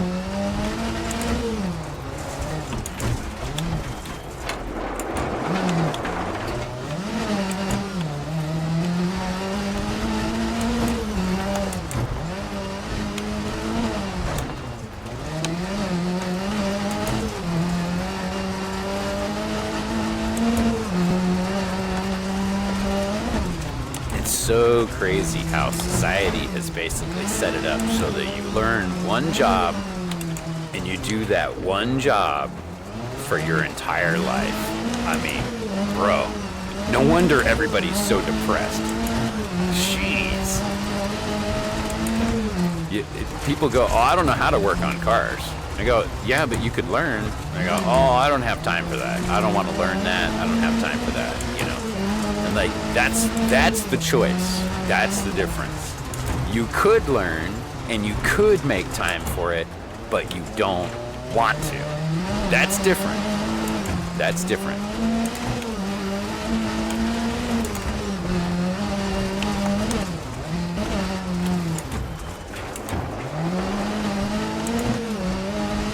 Yeah, see, Mighty Mouse. I always took the attitude that you say, hey, you need to work on your car, and they're like, yeah, I need some help with my car. I'm like, do you have a manual? And they're like, I got the owner's manual. I'm like, no. That's the one that tells you how to turn on the lights and unlock the door. Okay, that's the dealership. You just bought a car and you don't know shit manual. I mean a mechanic's manual. And they're like, oh, you mean like a factory service manual? Aren't those thousands of dollars? I go, yeah, those contain every car by the entire manufacturer. You don't need that. You just need a Chilton's and a Haynes. You get one of each. You get a Chilton and you get a Haynes, and you read through all of it. And if you still have questions now, you can go to YouTube and be like, oh, how does a turbo work? And there's fucking videos on that shit. You go, oh, how do I change the spark plugs in my, Ford Focus? There's videos. There's fucking videos everywhere for all this stuff. And if you actually want to learn,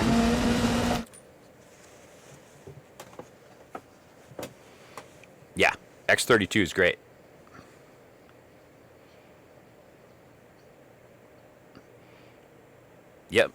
Yep, that's a really good system. The X32 is based on the M32, and the M32 is probably my favorite board out there. Right when Behringer bought Midas, they started making the X32 mix console, and then they made the X32 rack. It's all really good stuff, honestly. Back in the 80s, Behringer used to be like really low-end, cheap stuff. But that's because they were just trying to get started in the market.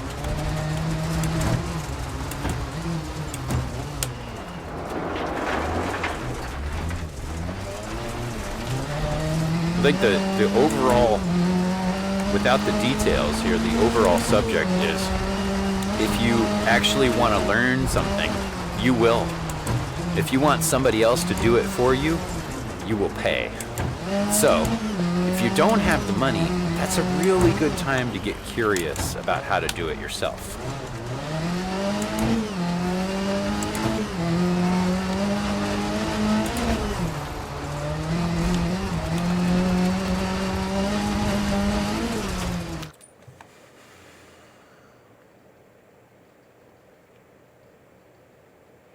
Yeah, that's a factory service manual.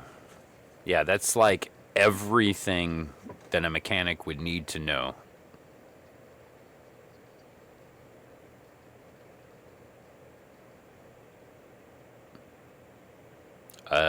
Okay.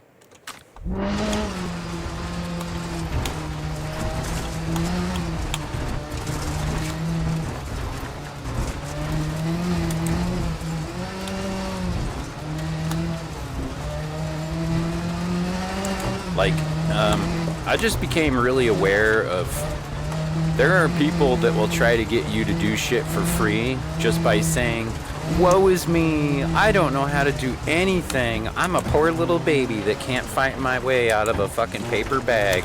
Please help me, please fix my life, please do everything for me because I'm fucking useless. Avoid those people. Because they can do stuff, they choose not to. You say anybody who's put a bunch of time into one skill and like they're really busy doing that thing, they're gonna have the money to pay somebody to do the other things that they don't have time for. Like a lot of my handyman clients are folks that they know what it's worth, they just don't have time for it. Like when I was running my construction cleaning business back in the 99s and the 2000s, my son's mother at the time, she was like, I just can't believe that people pay you to clean their houses. And I'm like, look at it this way. Brain surgeons spend all day in surgery, working on somebody's brain, fixing them up, like doing that thing. They're not gonna come home and clean their own house. They're tired. They've already made a whole bunch of money. They want their time with their family, right? So I was happy to take on a few high dollar clients. I'm fucking straight up done like regular ass house cleaning, as uncool as that might seem to some people. There comes a point where somebody is so busy being good at the thing that they're good at that they don't mind buying back their time. It's a really easy concept. Whoop, buying back your time. So you spend all your time working at a job and you're making a whole lot of money and your car goes to shit because you're too busy doing other things. You take your car to the mechanic. You don't go on YouTube on the weekends. You know, imagine a surgeon, his hands are all greasy, now he's got to go back to being a surgeon on Monday. No, they don't do that. They pay a mechanic. And they don't even complain about the price. They don't even care. You know, like if they get ripped off, obviously, but they just want it done right.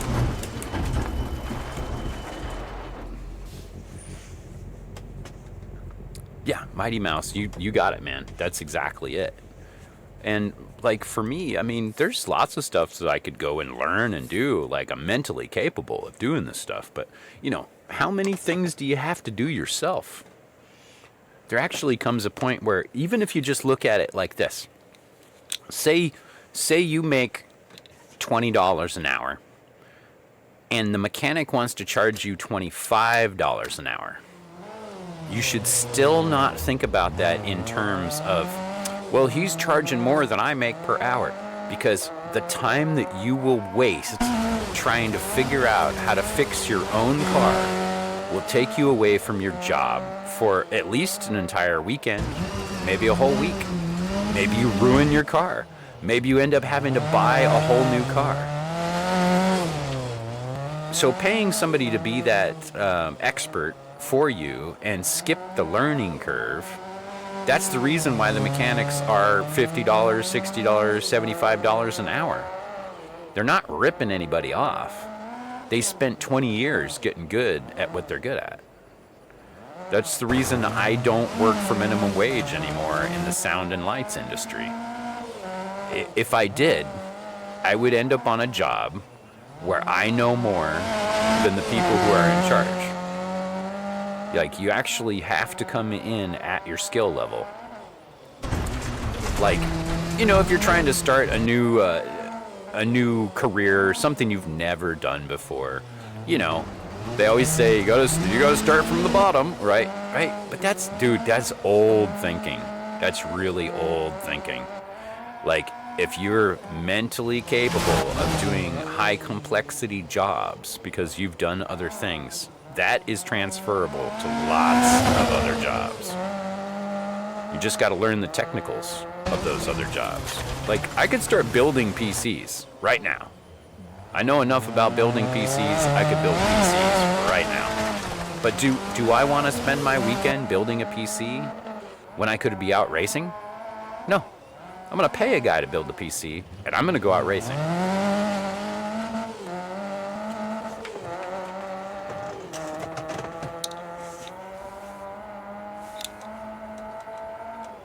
Oh, man. I'm just realizing I've got no fucking coffee here. Shit.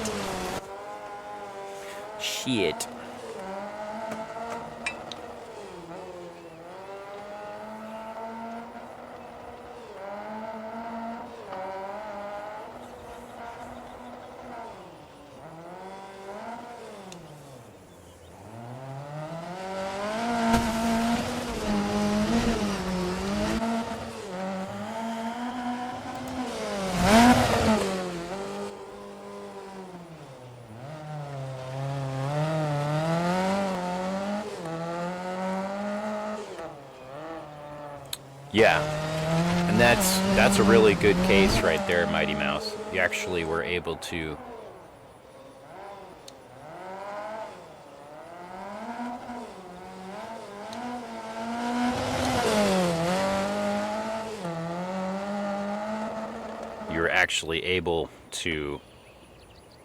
train yourself in a new job and move over to that But nobody was forcing you to start from rock bottom, right? Like, you didn't have to go take 4 years of programming college to go do this kind of thing. I mean, I'm assuming that...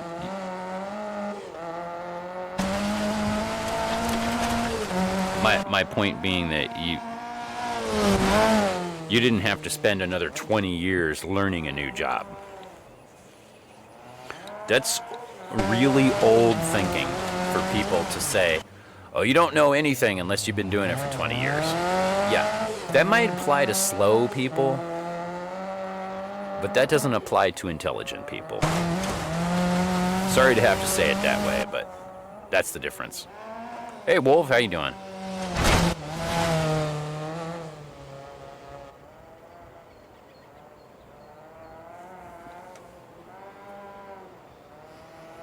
Right on, Masa.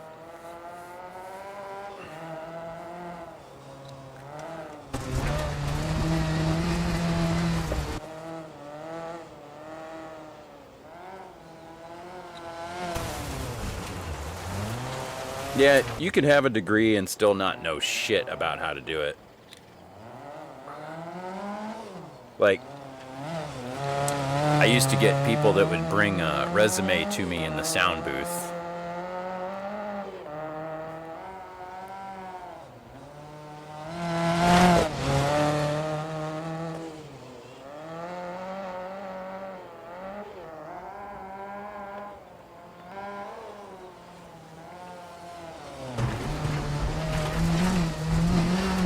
I used to have guys who would bring me their resume to the sound booth.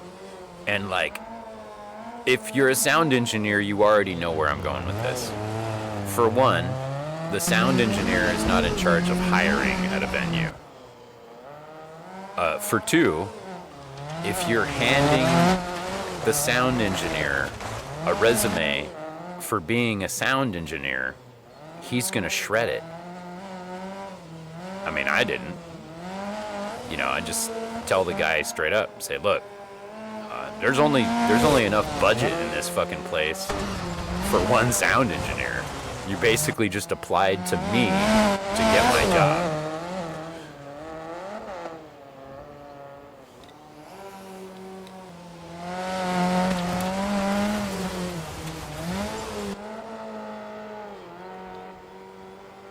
You know.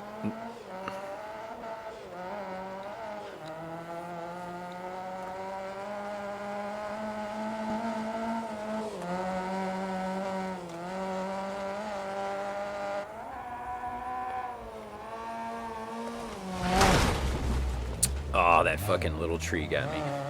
Took my tire too, I think. Yeah, got the tire. Hopefully, oh yeah, this is fun wheel drive. There'll be a service.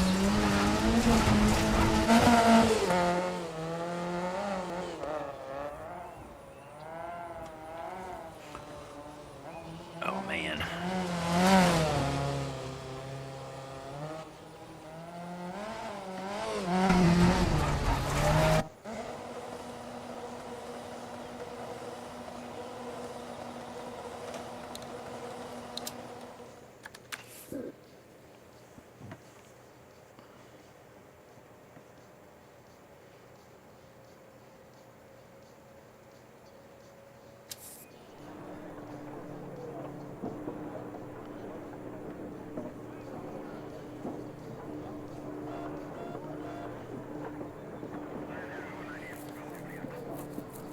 What's up, Wisey? How you doing, man?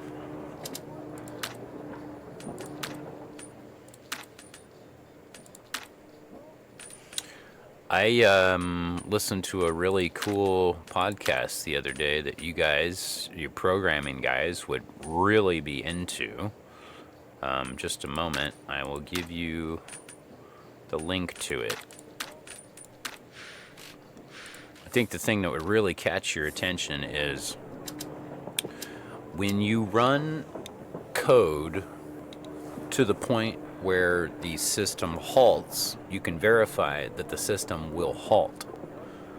But if you run code and the system doesn't halt, you don't know for sure that it won't halt. It might take 2 years to halt. It might take 1,000 years to halt. But you cannot confirm that it is halt free. Right? So this is gonna fucking blow your guys' minds. This is gonna be like some serious math education for some of you guys. But I think for those of you who are programmers or just math oriented, this will be a really, really fun listen. So let me get that link for you. Okay, so the guy's name is Joel David Hampkins. You know who this guy is? Joel David Hampkins? Hey, Crest, thanks for the follow, buddy. Family. Welcome in. Okay, so for all of the programming and math nerds out there, and I say that with much love, because I am, I'm just into math recreationally. And this is an amazing YouTube interview that you got to listen to. I think it was on Diary of a CEO, which is one of my favorites. Oh no, this was on Lex Friedman. Lex is fucking great. He is great. He does so many great interviews. His format's great. His questions are great. Like, I know a lot of podcasts are like trying to push culture and stuff like that. These guys that I listen to, they're not trying to be on a political side. They're not trying to back any particular culture. They're just good interviewers. No, that is not Lex in the Discord. They're just good interviewers, like in the old sense of like a journalist, just asking good questions. Like, so Lex Friedman, Chris Williamson, Andrew Huberman, those are the top 3 podcasts that I listen to all the time. You will find tons and tons and tons of amazing information from all of those. And you won't get your fucking brain politically fucking programmed either. They're just, like I said, they're not trying to push any politics or any, cultural states or whatever. They're just interviewing interesting people, and that's what's really cool. In a time where everybody's decided what side of the fucking aisle they're on, and they all want to fight with each other. These guys are just doing good old-fashioned journalism, which I really appreciate.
Like I was saying at the beginning of this stream, man, I barely even pay attention to my stage times. I just drive cars and chat with people, listen to music, you know. I'm not here to be the best rally racer on Twitch. I'm not even here to be the best rally racer on this channel. I'm just driving cars, man. Just driving cars that I like. And I like a good challenging location. That's what this club is all about. Fun wheel drive is all rear wheel drive all the time. Every week it's a different location. And the way I set these up, I don't even know what's coming. I set them up kind of random. Like, I choose a pattern in the stage numbers that I choose, and I choose a pattern in like the weather that I'm using. But other than that, I'm not like analyzing, and I'm not trying to like make myself look good by like setting up something that's like I'm good at. Like, none of that. I like a challenge. I like a hard challenge. That's why I like rally racing in particular. Like, I have no aspirations of becoming a circuit racer, ever. Like, it's only a fluke that I started working for an autocross group because one of my buddies from this channel invited me to come out and drive his Ford Fiesta.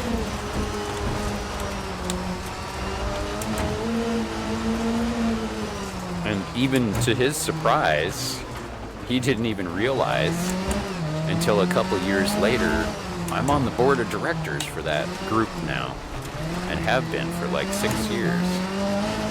Because I drive the bus, and I set up the events, and I do the media, and work on the websites, and all that stuff. You know, it's not like it's a job, you know.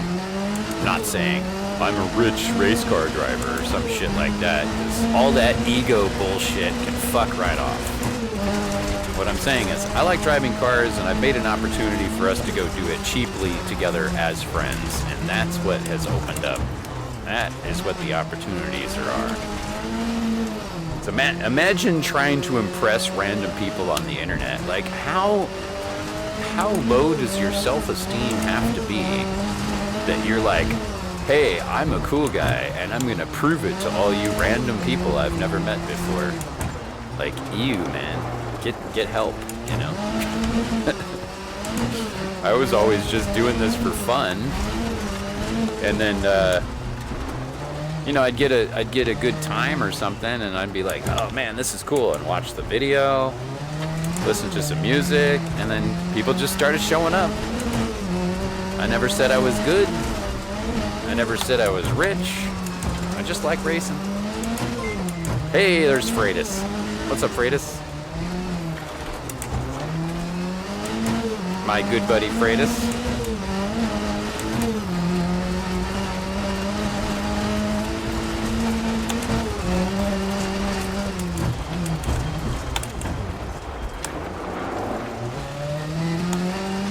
Freitas and I and Stone, we do open lobbies on Sunday every week for almost 10 years now. In April, it'll be 10 years of WRF lobbies.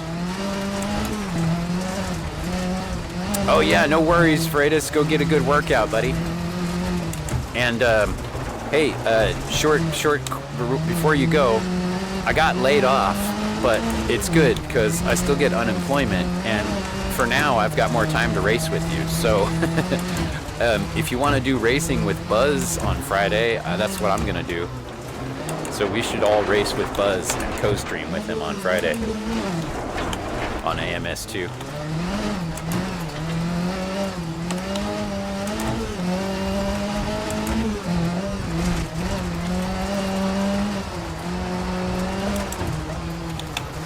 Yep, we can do more racing tomorrow and Friday or whatever. What's it, tomorrow? Today's Thursday, isn't it? Yeah, okay, that is tomorrow. You're right, that is tomorrow.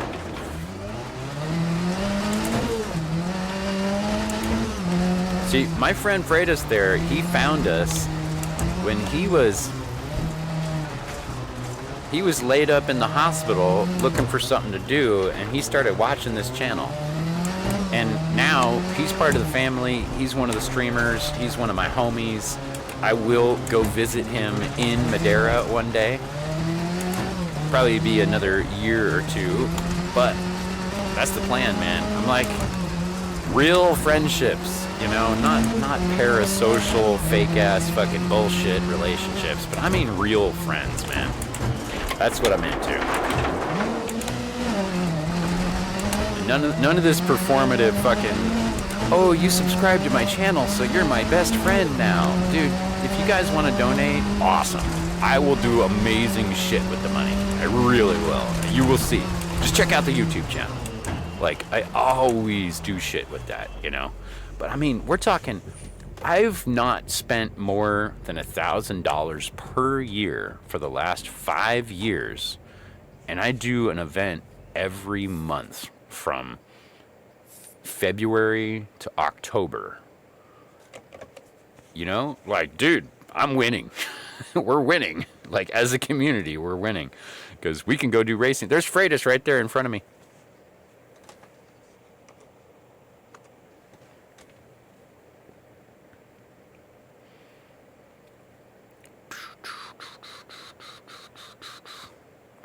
All right, and Nikki right there, right behind me by 10 seconds. Very nice. Increasingly Phil, Smoky Doggy, Drumbry, Melee, and Francois Duval. You guys have got to watch this guy's YouTube channel. There's links to his channel in Izzy's Discord. I'm not sure why. Maybe he just doesn't realize we have a WRF Discord because he came in through being friends with Izzy. But if you go look at Izzy's Discord, you'll find links to Francois' YouTube channel. Go into self-promotion, you'll find links. But he's good, man. He does a good job. Let me go find one real quick. And then, yeah, here we go. I found one already. Just drop it in the chat here for you guys.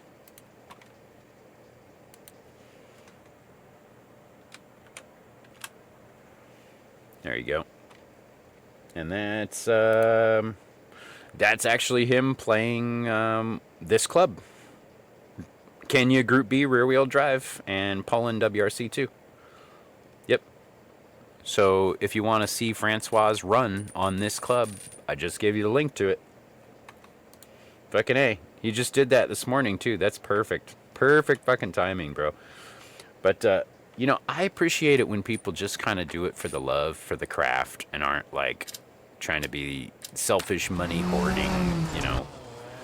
Like, all the viewers are my viewers, you know, like that kind of stuff. It's just me. It's gross.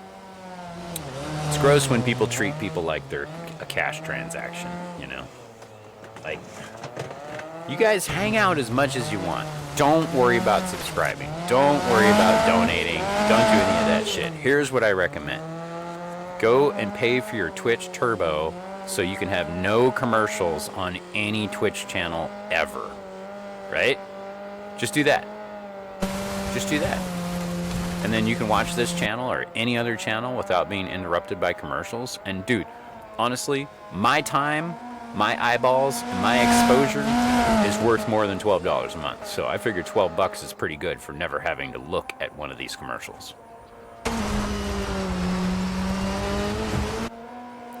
And if for some reason you have a lot of cash and you want to make a donation, we do have a PayPal account where we send all the money directly off of this channel. ! Donate if you guys want to donate. We are going to buy parts for the IMPREZA so we can do Rallycross this year. That's coming up pretty quick too. So it'll be probably June, I think, is when we do the one at Dirtfish. But there are other places in the world besides Dirtfish to do Rallycross too. So it's not like Dirtfish has like the monopoly on rally. It's just they've done a lot of advertising, which we were just talking about, which is why people know the brand. There's another one in Arizona that's better in many respects, called Rally Ready. I would love to go there. Our buddy KJ Miller, that's where he does all of his practice.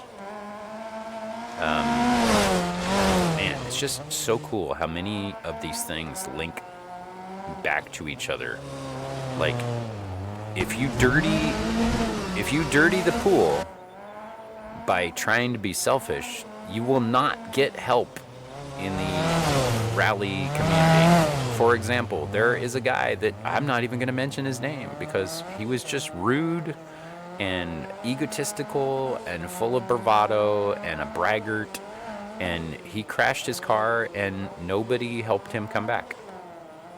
Because he's like, I'm so cool and everybody should pay me, blah, blah, blah. And nobody helped him come back, right? And then on the other hand, there's this guy called Wild Irish who drives like a classic Legacy with the old 80s livery, and the damn thing got set on fire, right? But he's helped so many other people in the community throughout the years. They went, without his knowledge, they went and started a GoFundMe while he wasn't looking to get him back in the game. That shit was funded in like a couple of months. Because he's the kind of guy that was always helping other people, you know? Like, to me, that's an inspiration. That's the reason I do this stuff. That's the reason we call this the World Rally Family. Because that's how people are in rally. It's not like Formula. It's not full of billionaires and sponsors and silver spoons. It's just regular racing for regular people. Like, even the FIA, WRC, they might seem like big time, but man, they're cool too. Like, they're actually cool too. Like, they're trying. They try to keep the events, they just changed the rules this year to like drop the amount of money that it takes to be in the WRC 1 category, so there'll be more than 4 cars now. Because people were like, this sucks. There's only 4 people there's only 4 teams that can afford a $500,000 race car. They changed it. They listened. They changed it. That's rad. Formula ain't never doing that, man. They fucking rented Vegas, you know? I mean, I like watching Formula, but bro, talking about rich, money, sponsor, self-promotion, you know, all this stuff. Bro, Formula is definitely not my racing sport. That's why this rally stuff is so much cooler. Anybody can get into it. And you can definitely put a lot of time and money into your ride. You can make amazing times and, you know, get on the podium and all this stuff. But, like, just for instance, my good buddy Jacob, I was able to help him build a bunch of his car over the last couple years. You guys can go check that out on the YouTube whenever you want. The car's called the Devastator, so there's a playlist on there called the Devastator. There was a rally where the 2 big money Subaru drivers, Travis Pastrana and Brandon Semenik, which is like people know their names because of advertising and they know their names because of money, right? These guys crashed into the same fucking rock. The same rock. Now, to their credit, it was a big ass rock. It was a problem. The stage should not have been so fucking fucked up. So, you know, not a slight against those guys. Obviously, they're very talented drivers, but my buddy Jacob technically beat them in that rally because after they crashed and failed those stages, they were no longer in the rally. That's it. Like, you can have all the money in the world and you can be rich and famous and stuff and still fail at a rally and get beat by just some dude that owns his own car. This motorsport is not ruined by unbridled capitalism. That's why I like it.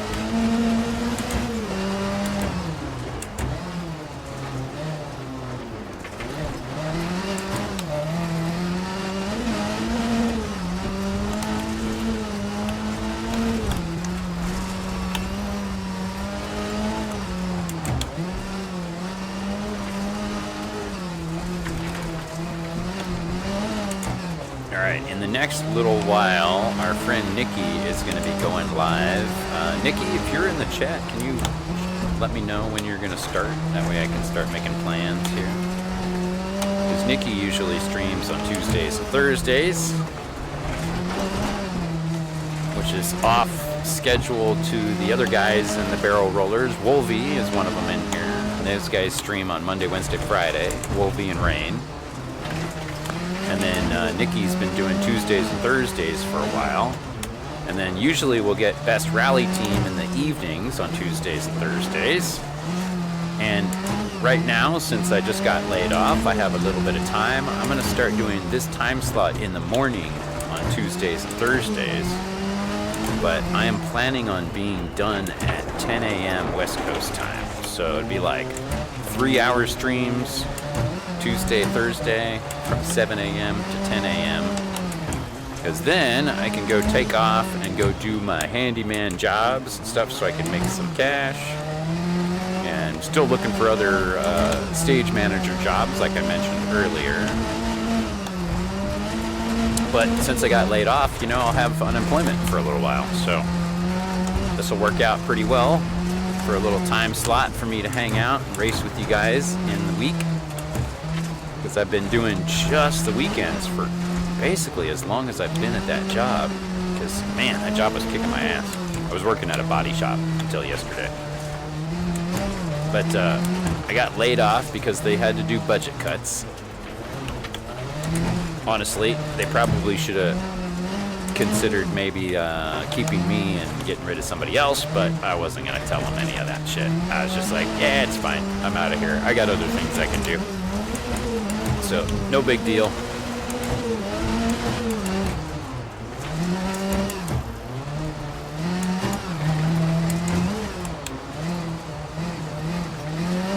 Should be able to continue my healthcare too, which should be very nice.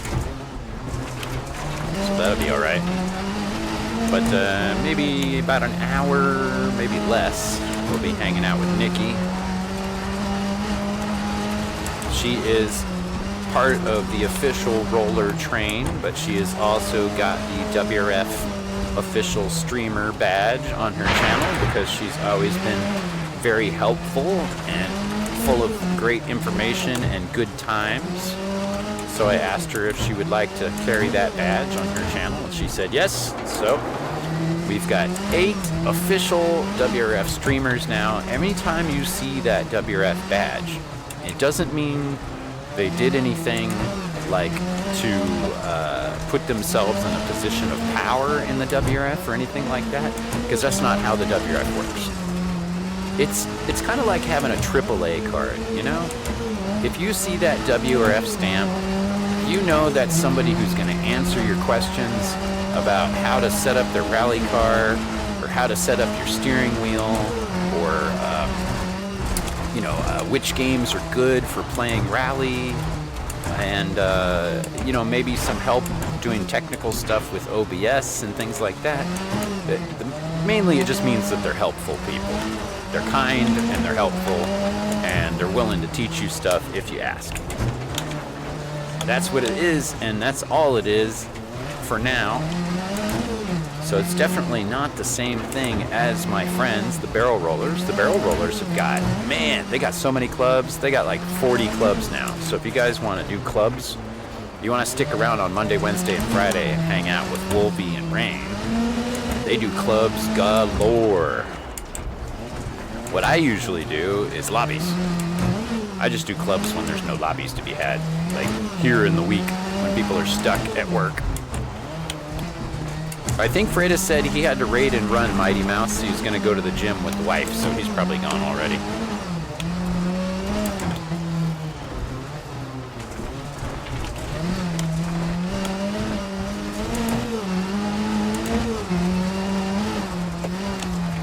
But yeah, more to the old rally community stuff.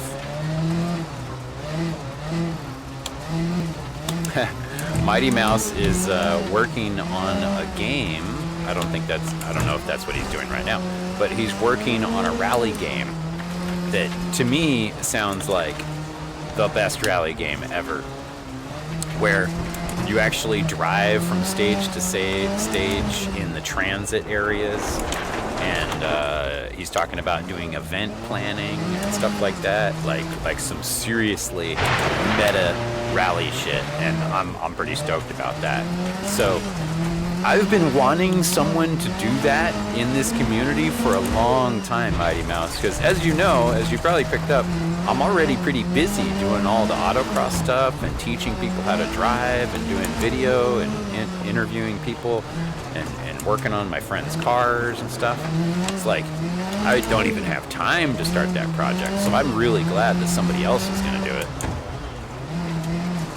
We could easily get you some folks that are happy to do the testing, and even if off stream, you know, we could easily get you some testers that would be happy to help for free And then, you know, when it gets to that point when you're ready to like release the game and everything, bro, we will help you promote it. And, you know, whenever. That's 5 years from now, 10 years from now, I care not. Just make it everything that you want to make it, and we'll help you promote it. It's my favorite thing to do is actually just supporting other rally racers, small businesses. Like, even if it's not a rally business, just whatever they're doing in their real life.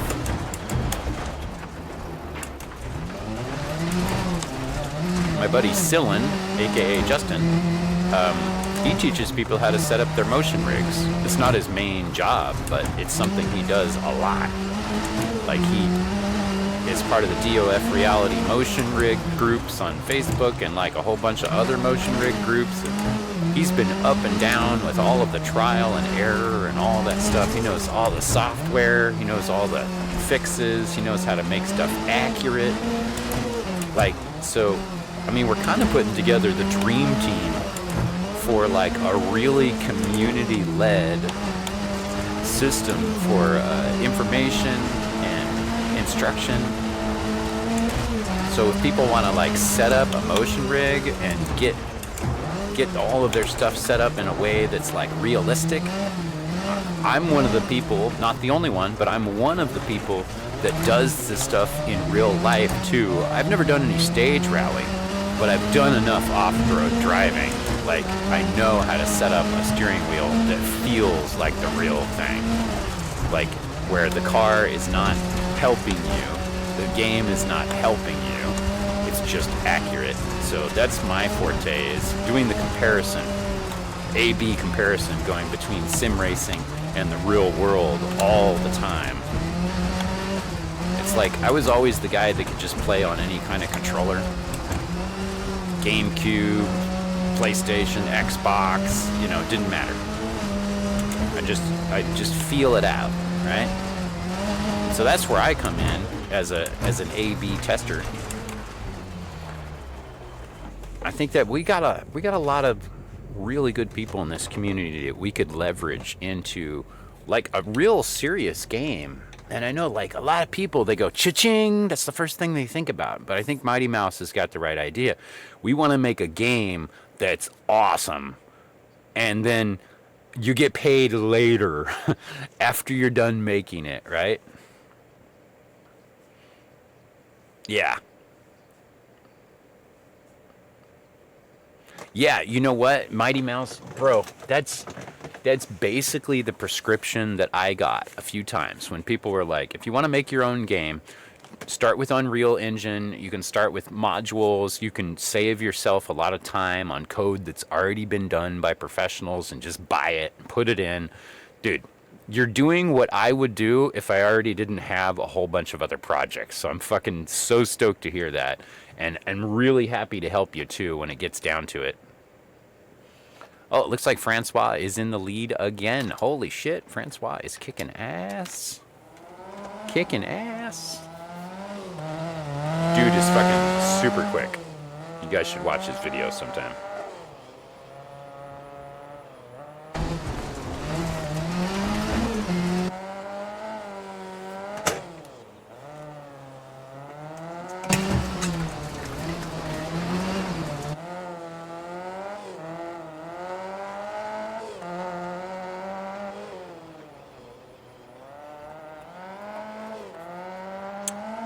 On the subject of force feedback, I feel like if you don't have real world reference, a lot of that stuff is just subjective choice. Like, what people think a car should feel like is not the same as what a car does feel like. We've had many games for many years that have been teaching people bad habits, and it's like the feel, they're not right. Like, a lot of them are not right. And almost every single time, hey, what's up, Mile? Almost every single time I set up an FFB,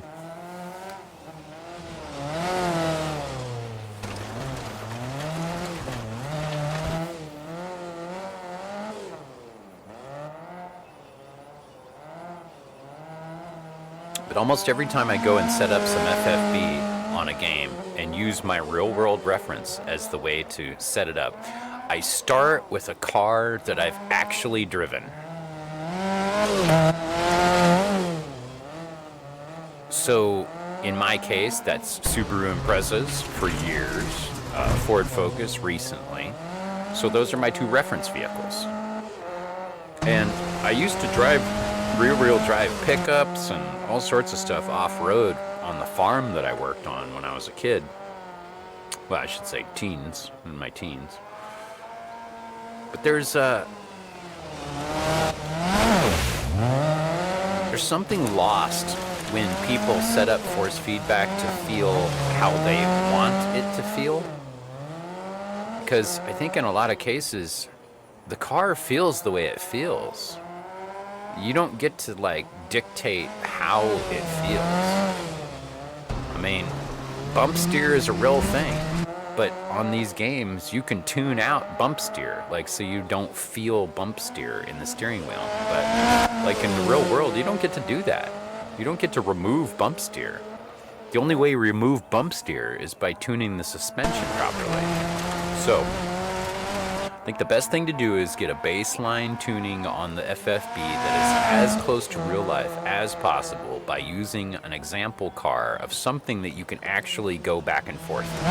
So I drive a Subaru and a Focus, and I go do autocross, and I do hill climb, and I do track cross, stuff like that. And then I get a real sense of what the car will and won't tell me. There's another variable there that a lot of people mix up, is you're getting a lot of the vibration and the information through the steering wheel, but in the real world, that's not necessarily the case. Like a lot of the input is just coming from your butt in the chair. Like you feel the car sliding under you, you know?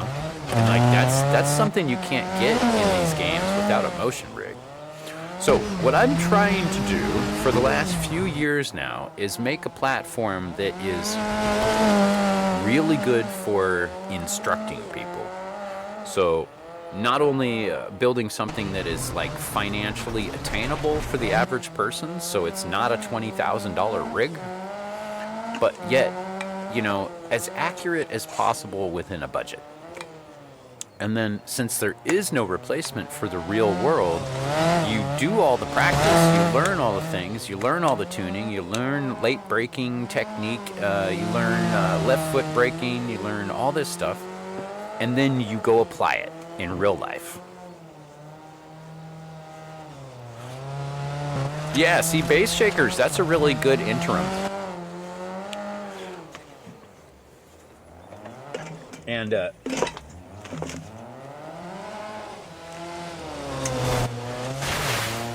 with help from one of our friends, Sillin,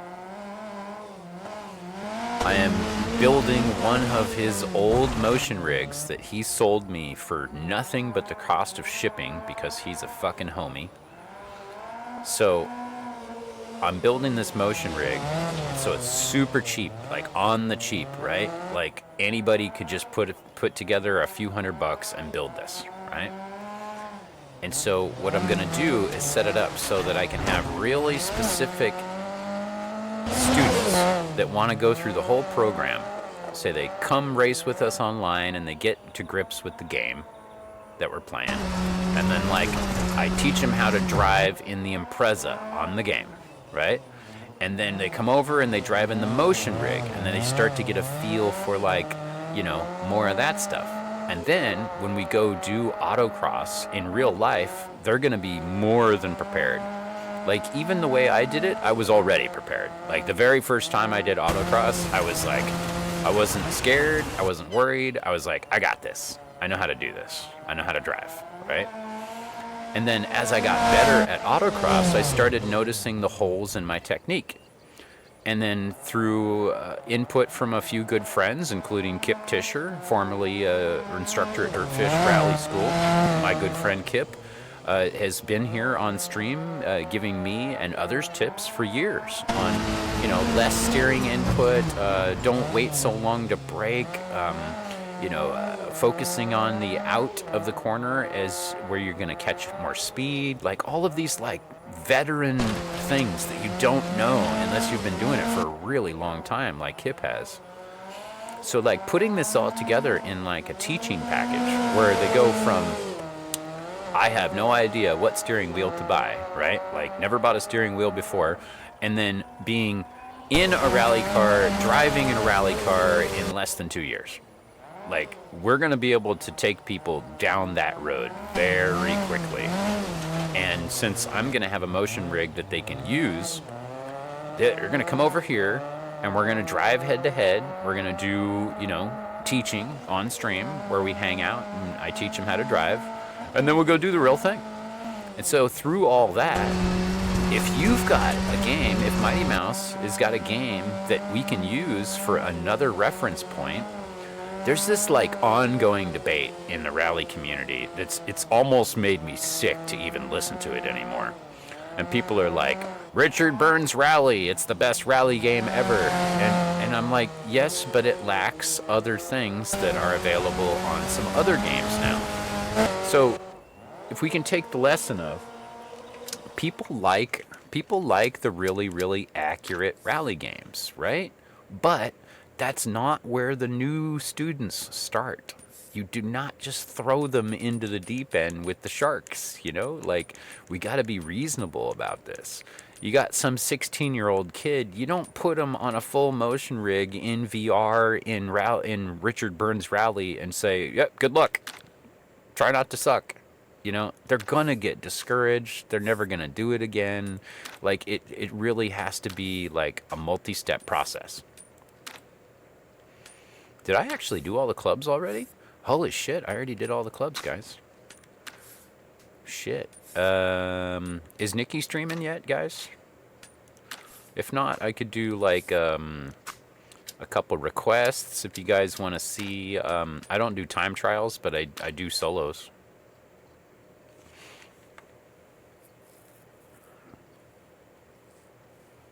Mighty Mouse, you've done everything correctly, bro. You're obviously a mature adult individual, and I appreciate it. And you can absolutely DM me directly. Absolutely. Here, I'm just going to throw down a stage here. Do one of my favorites before I'm out. Let's see. We're doing 97s. And hey, we'll do some Nooply. Nooply in the winter.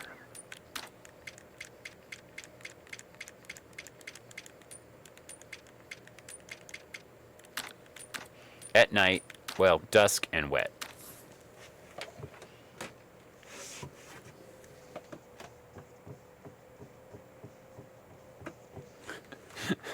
This song cracks me up because it basically... Yeah, me too, buddy. I do appreciate the way that you've approached all this. Because, sometimes people just walk right into a chat and they're like, hey, I'm developing a video game and I just started streaming and would you follow my channel? And, like, this song that we're listening to is just, like, parodying that entire attitude. Here at Rally Estonia. Well, if we look at the forecast, the drivers will need to draw on their full reserve of adaptability for this event, as it looks like the weather conditions will be changing quite a bit throughout this rally. On the standing side of things, as we know, this is the first event, follow me so every on team everything. is back to square one. It will be fascinating to see who manages to get an early lead in the table, followed what should be a cracking first event.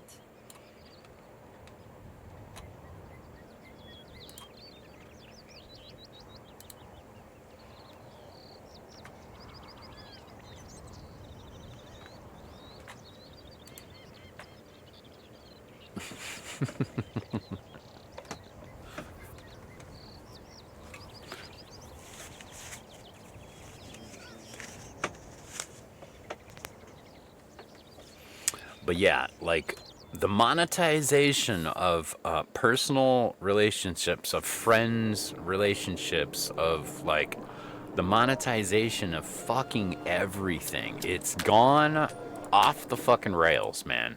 It has gone off the fucking rails. Because people are not everybody, I'm not going to say everybody, but a lot of people are so desperate to take control of their lives with just a We're small getting bit ready of to freedom, take on the one and that they're only willing stage here to at today's event. And I'm sure the drivers will be sacrifice putting being their a absolute genuine all into person this single run. in order to make a living on the internet. And I'm just like, you don't have to do that. And in fact, you only fool young people, I hate to say it, but you only fool young people who don't have the experience to know the difference between somebody swinging their dick around the room and talking a bunch of shit or somebody who actually knows what they're doing and doesn't need to prove it to everybody, you know? Like, there's a difference in maturity level there. And you'll notice when you're watching a stream chat and the chat is like fucking stupid humor, just like all day long. Now, I like some stupid humor, okay, don't get me wrong, but like all day long, everybody's a fucking low-level comedian. Like, everybody in the chat just fucking splatter the fucking chat with stupid crap all day, right?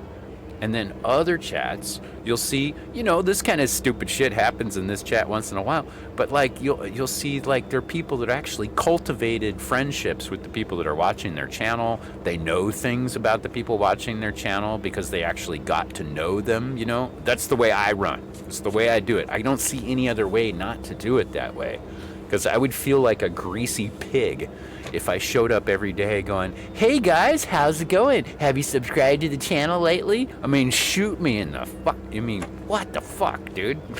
Like, these people, they are selling their souls for $1 bill. What a waste of time. What an absolute waste of a life. And then, I mean, like I said originally, if you're even successful on Twitch, what does it mean when somebody says, oh, Twitch got shut down, or Twitch is no longer the big thing, you gotta be on TikTok, right? Okay, so you move to TikTok and you redo everything and you're like, okay, now I'm big on TikTok. Now, when TikTok shuts down, okay, say, I've been a musician for a long time, long enough, I've got music on MySpace, right? Some of you guys don't even know what MySpace is. Now, imagine if I had just said, oh, this is where I stop. MySpace is the only place I'm ever going to put up music ever. I've got stuff on all sorts of websites. Whatever, wherever people want to find it, that's fine. It's all just putting an ad in the newspaper to me. Because back when there was no MySpace, we would put an ad in the newspaper that said, hey, we got a brand new band, we got demo CDs. If you want one, call us and give us your address and we will send you one for free. That's how far back I go on the promotions game. But it really comes down to being like super genuine about what people want. Say, my singer and I used to walk around downtown with our demo CDs. And we walk up to somebody, we didn't just hand them a CD. We'd say, hey man, you like metal? And they go, yeah, that's cool. And my singer had his CD player on him. He's like, here, listen to this. And they go, yeah, that's actually pretty good. Yeah, I like that. And if they said that, we just give them one. Be like, here you go. And they're like, what? For free? Be like, yeah, dude, you said you liked it. Come to one of our shows maybe sometime. Bring your friends. Totally fucking worked, right? Being genuine with people is far more rewarding in the long run than trying to get a quick buck out of them. Like, anybody can learn from that lesson right there. It's just the way I was raised, man. First you give, then you ask. You don't ask first. First you give, and then you ask. Say like, here's what I'm doing. We're building a rally school. We're going to teach people how to race on video games, and then we're going to go do it in the real life. My buddy Cookie heard that, and he's like, hey dude, you want to use my old IMPREZA? Fucking A. That's why we have an IMPREZA. Because my buddy Cookie gave us his old IMPREZA to use so that you guys can come do rallycross with us. How fucking cool is that? That shit doesn't happen because somebody's like begging for dollars, right?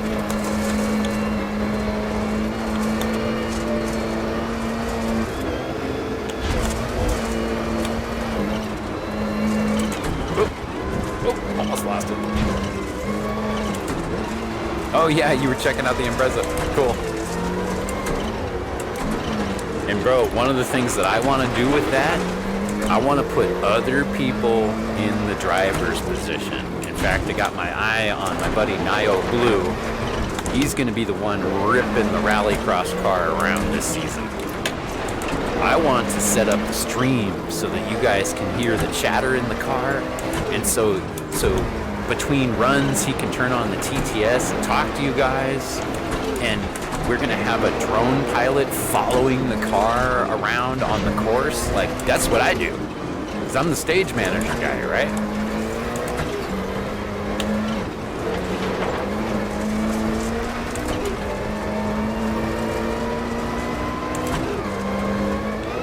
So my buddy Robert, who's the drone pilot, he'll be coming out to Track Cross again this year, and we're going to be live streaming the drone footage. But we're also going to have a camera on the car. Yeah, totally. There's it's, you know, you just call it event management. If there's no stage, then it's just an event, right? It's event management. It's the same thing. It's just I do racing events, not just music events now. So, long story short, I got a friend in Portland Productions, my buddy John Klein, who owns like professional level streaming shit. Like shit no streamer on Twitch has ever seen. He's got like 4 4K cameras and 2 12K cameras. Did you even know that there's a 12K camera? I didn't.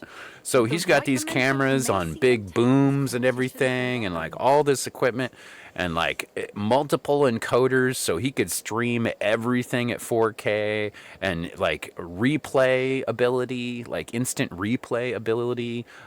He's got all the Starlink hookups. He doesn't just use one Starlink, he uses like 6 of them multiplexed together, so he has like massive bandwidth. Like he really knows his shit. And that's where I'm just like, okay, so I can go back to being like the guy who just hooks up the camera and talks to people and looks under the hood of the cars and asks them questions about the racing, because I know I'm not just a person who's been put there or been hired, you know, like I actually know racing, right? Well, I'll go one further on that. Izzy actually has a degree in media. I would like Izzy to come and start helping to do like interviews and stuff like that at the rally races, right? Because that's where her and Jacob will be, is at the rally races. So it's not that far of a stretch to just say, okay, we'll put Izzy on the camera. She knows the questions to ask people, and I can hold the camera. And I know the shots to take, I know the parts to look at, you know, because I know cars. You know, and we might ask really basic questions, but we can also ask really advanced questions.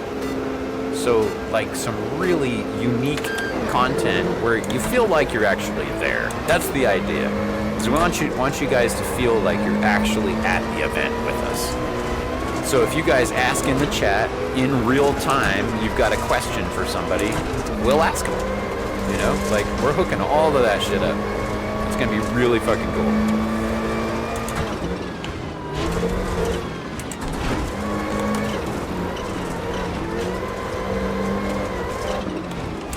And our drone pilot's not just a guy that bought a drone at fucking you know, eBay or Walmart or something. He's been doing it a long time. He's actually got footage of him flying around Dirtfish. And there was this one where he was flying the drone backwards around the smokestack, spiraling down backwards around the smokestack, like flying in reverse, spiraling down the smokestack at Dirtfish. He's exceptional. He's absolutely exceptional. He's a great pilot. He's been doing it more than 10 years. He's actually got his FAA license. So if you guys want to hire a seriously good drone pilot, go look for McClurg Arts on YouTube. MCCLURG Arts. McClurg Arts. That's my buddy Robert. He's fucking amazing. He's got all the cameras. He's got one of those first-person view headsets. That's how he flies the drone, like he's in it. Like he's really fucking dope at this stuff, man. He came out and did some footage for me a couple of years ago. And we got 4 people together. He said, if you can get more than one person, it would make it easier on me to get out there and come out for the weekend. And I was like, yeah, awesome. So I went and talked to my compatriots in Bridge City Autosports. We got 4 people to pay him. What he was asking basically was half of what he got. Like, we paid him over double what he was asking for because we got so much good footage out of it. I ended up giving him an extra $250 on top of the original amount that we were going to set. We were going to pay him anyway. So not only was it double, it was more than double because his skill was so good and his attention to detail was so good, and his equipment is really nice too. And on top of all that, this is just something he does as a hobby. I mean, he could be a fucking professional, and he just does it as a hobby. He just likes race cars. He just loves off-road, loves rally racing and all that stuff, and he was happy to do it. So we're gonna bring Robert back again this year for Oregon Trail. Sorry, not Oregon Trail, Oregon Raceway Park. That's where we do our track cross. And we're gonna live stream the whole thing this time. So you guys won't have to wait for me to make the video edit. I will make a video edit afterwards as well, but we're gonna live stream it. So you guys can chat at us while we're there. We'll walk around the people call it the pits because they're used to racing, but it's called the service area when you're talking about rally. But we'll walk around, we'll interview everybody, we'll check out their cars, and we can put cameras on each of those cars too, so we're not stuck just broadcasting one car the whole time. Because this started with just me and a phone and a suction cup mount in the Focus. But now we're gonna go on to like multiple cameras on multiple cars plus the drone camera, and we'll be switching live from one video feed to the next, right? We're gonna go even bigger for the Mount Washington hill climb. And then this year when we go to Mary Hill Loops Road hill climb for the Northwest Hill Climb Association, we're gonna be testing that equipment. We're gonna use that as a test for the big hill climb in August. If you guys have not seen the Climb to the Clouds, go check that out. Go look on YouTube. Travis Pastrana, Climb to the Clouds. It is like Pikes Peak. It is 100% that level, just like Pikes Peak. So we're going to be doing that later this year. We've got sponsors, we've got equipment, we've got experience, we've got the connections, we've got the people, we got the talent, we got the drivers. It's all there. It's all happening. And I should say, because this is the most important part, thanks to you guys being part of this community and giving me the inspiration to go out and do these cool things, meet these cool people, and keep this ball going. Like, we have the opportunities right in front of us. Every time we're willing to do the work, somebody helps us get to the next level. Like, that's what happens every single time. In fact, that's what makes me come back. That's why I'm here now. That's why I'm streaming right now. Because this is like it's a community project. We don't get to do any of this just because I'm rich or something, because I'm not. We get to do this because we've got a really cool community of people. The video you're seeing right here is bumper cam footage from my buddy Jacob's ride out at Oregon Trail Rally. This footage here, this is me driving my buddy's 2.5 liter Miata at Portland International Raceway at an autocross event. There was a breather that broke off. This is an interview of a guy with a turbo Mini Cooper. What's your name, bro? It's Ryan. Ryan? Yeah. With this turbocharger, 8 pounds of boost. Here's Jacob coming into the pits after the very last stage of Oregon Trail Rally, having beaten Travis Pastrana and Brandon Semenik because his car did not hit the rock, as I mentioned earlier. We get to do all this kind of stuff because you guys keep me inspired, right? Here's the hill climb that we get to do every year. That is the tarmac section of the Oregon tarmac section of Oregon Trail Rally. This is Mary Hill Loops Road. This is me driving the Ford Focus.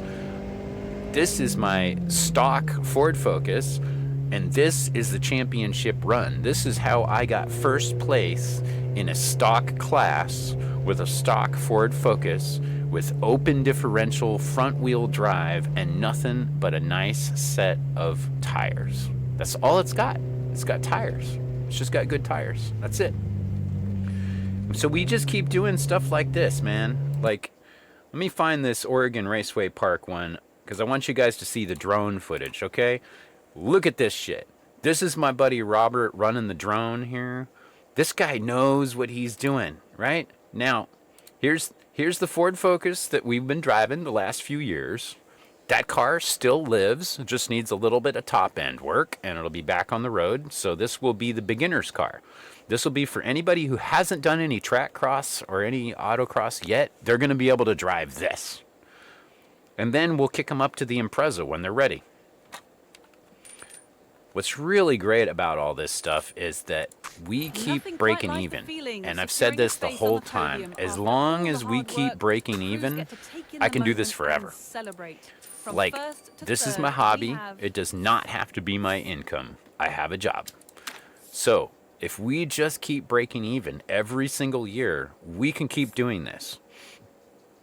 And so this is one of those rare times. Well, I'll tell you guys, what's the budget?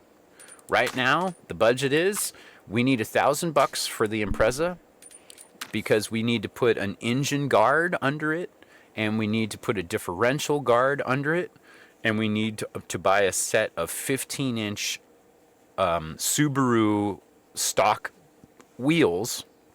They're a little hard to find, but if we could find some old Subaru stock wheels that are 15 inches, I've got a full set of rally gravel tires that my buddy Jacob has given us. So really just a set of wheels, an engine guard, and a differential guard, and we could beat the shit out of our IMPREZA all season long because Cookie has been racing it in his rallycross up in Canada for like 20 years.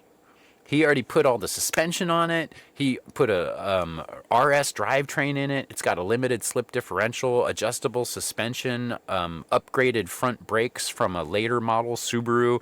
Like, the thing tripods, man. It absolutely tripods. Like, it turns on a corner and tripods. As soon as I close out this stream, you'll see the picture of it. So everything we've been doing as a community has all led us to the opportunities that we're going to have this year. And this is the best year so far. Looks like Nikki is on WRC. Let me see if she's streaming real quick before I press the raid button, because I got it all set up here. Yep, Nikki is on. We're going to raid Nikki now. Thanks, everybody, for coming to hang out. You're going to see more of me for a little while. Like I said, I got laid off from the body shop job. So I am going to be around on Tuesday and Thursday mornings doing some racing for a little while until I get back into another full-time position. But we will always be around for Sunday rallies, and the events in Bridge City Autosports are just starting up here. February 28th, if you're in the area, come do our driver skills course at Portland International Raceway.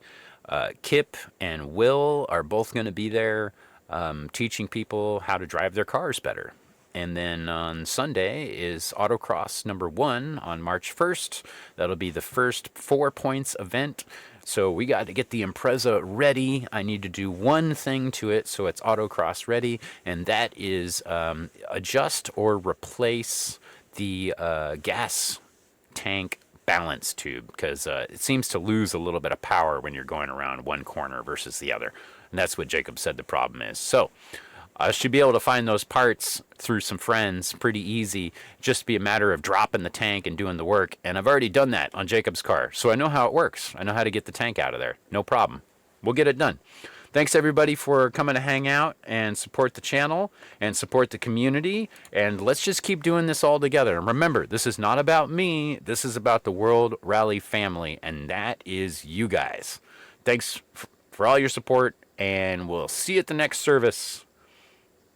Take care, everyone.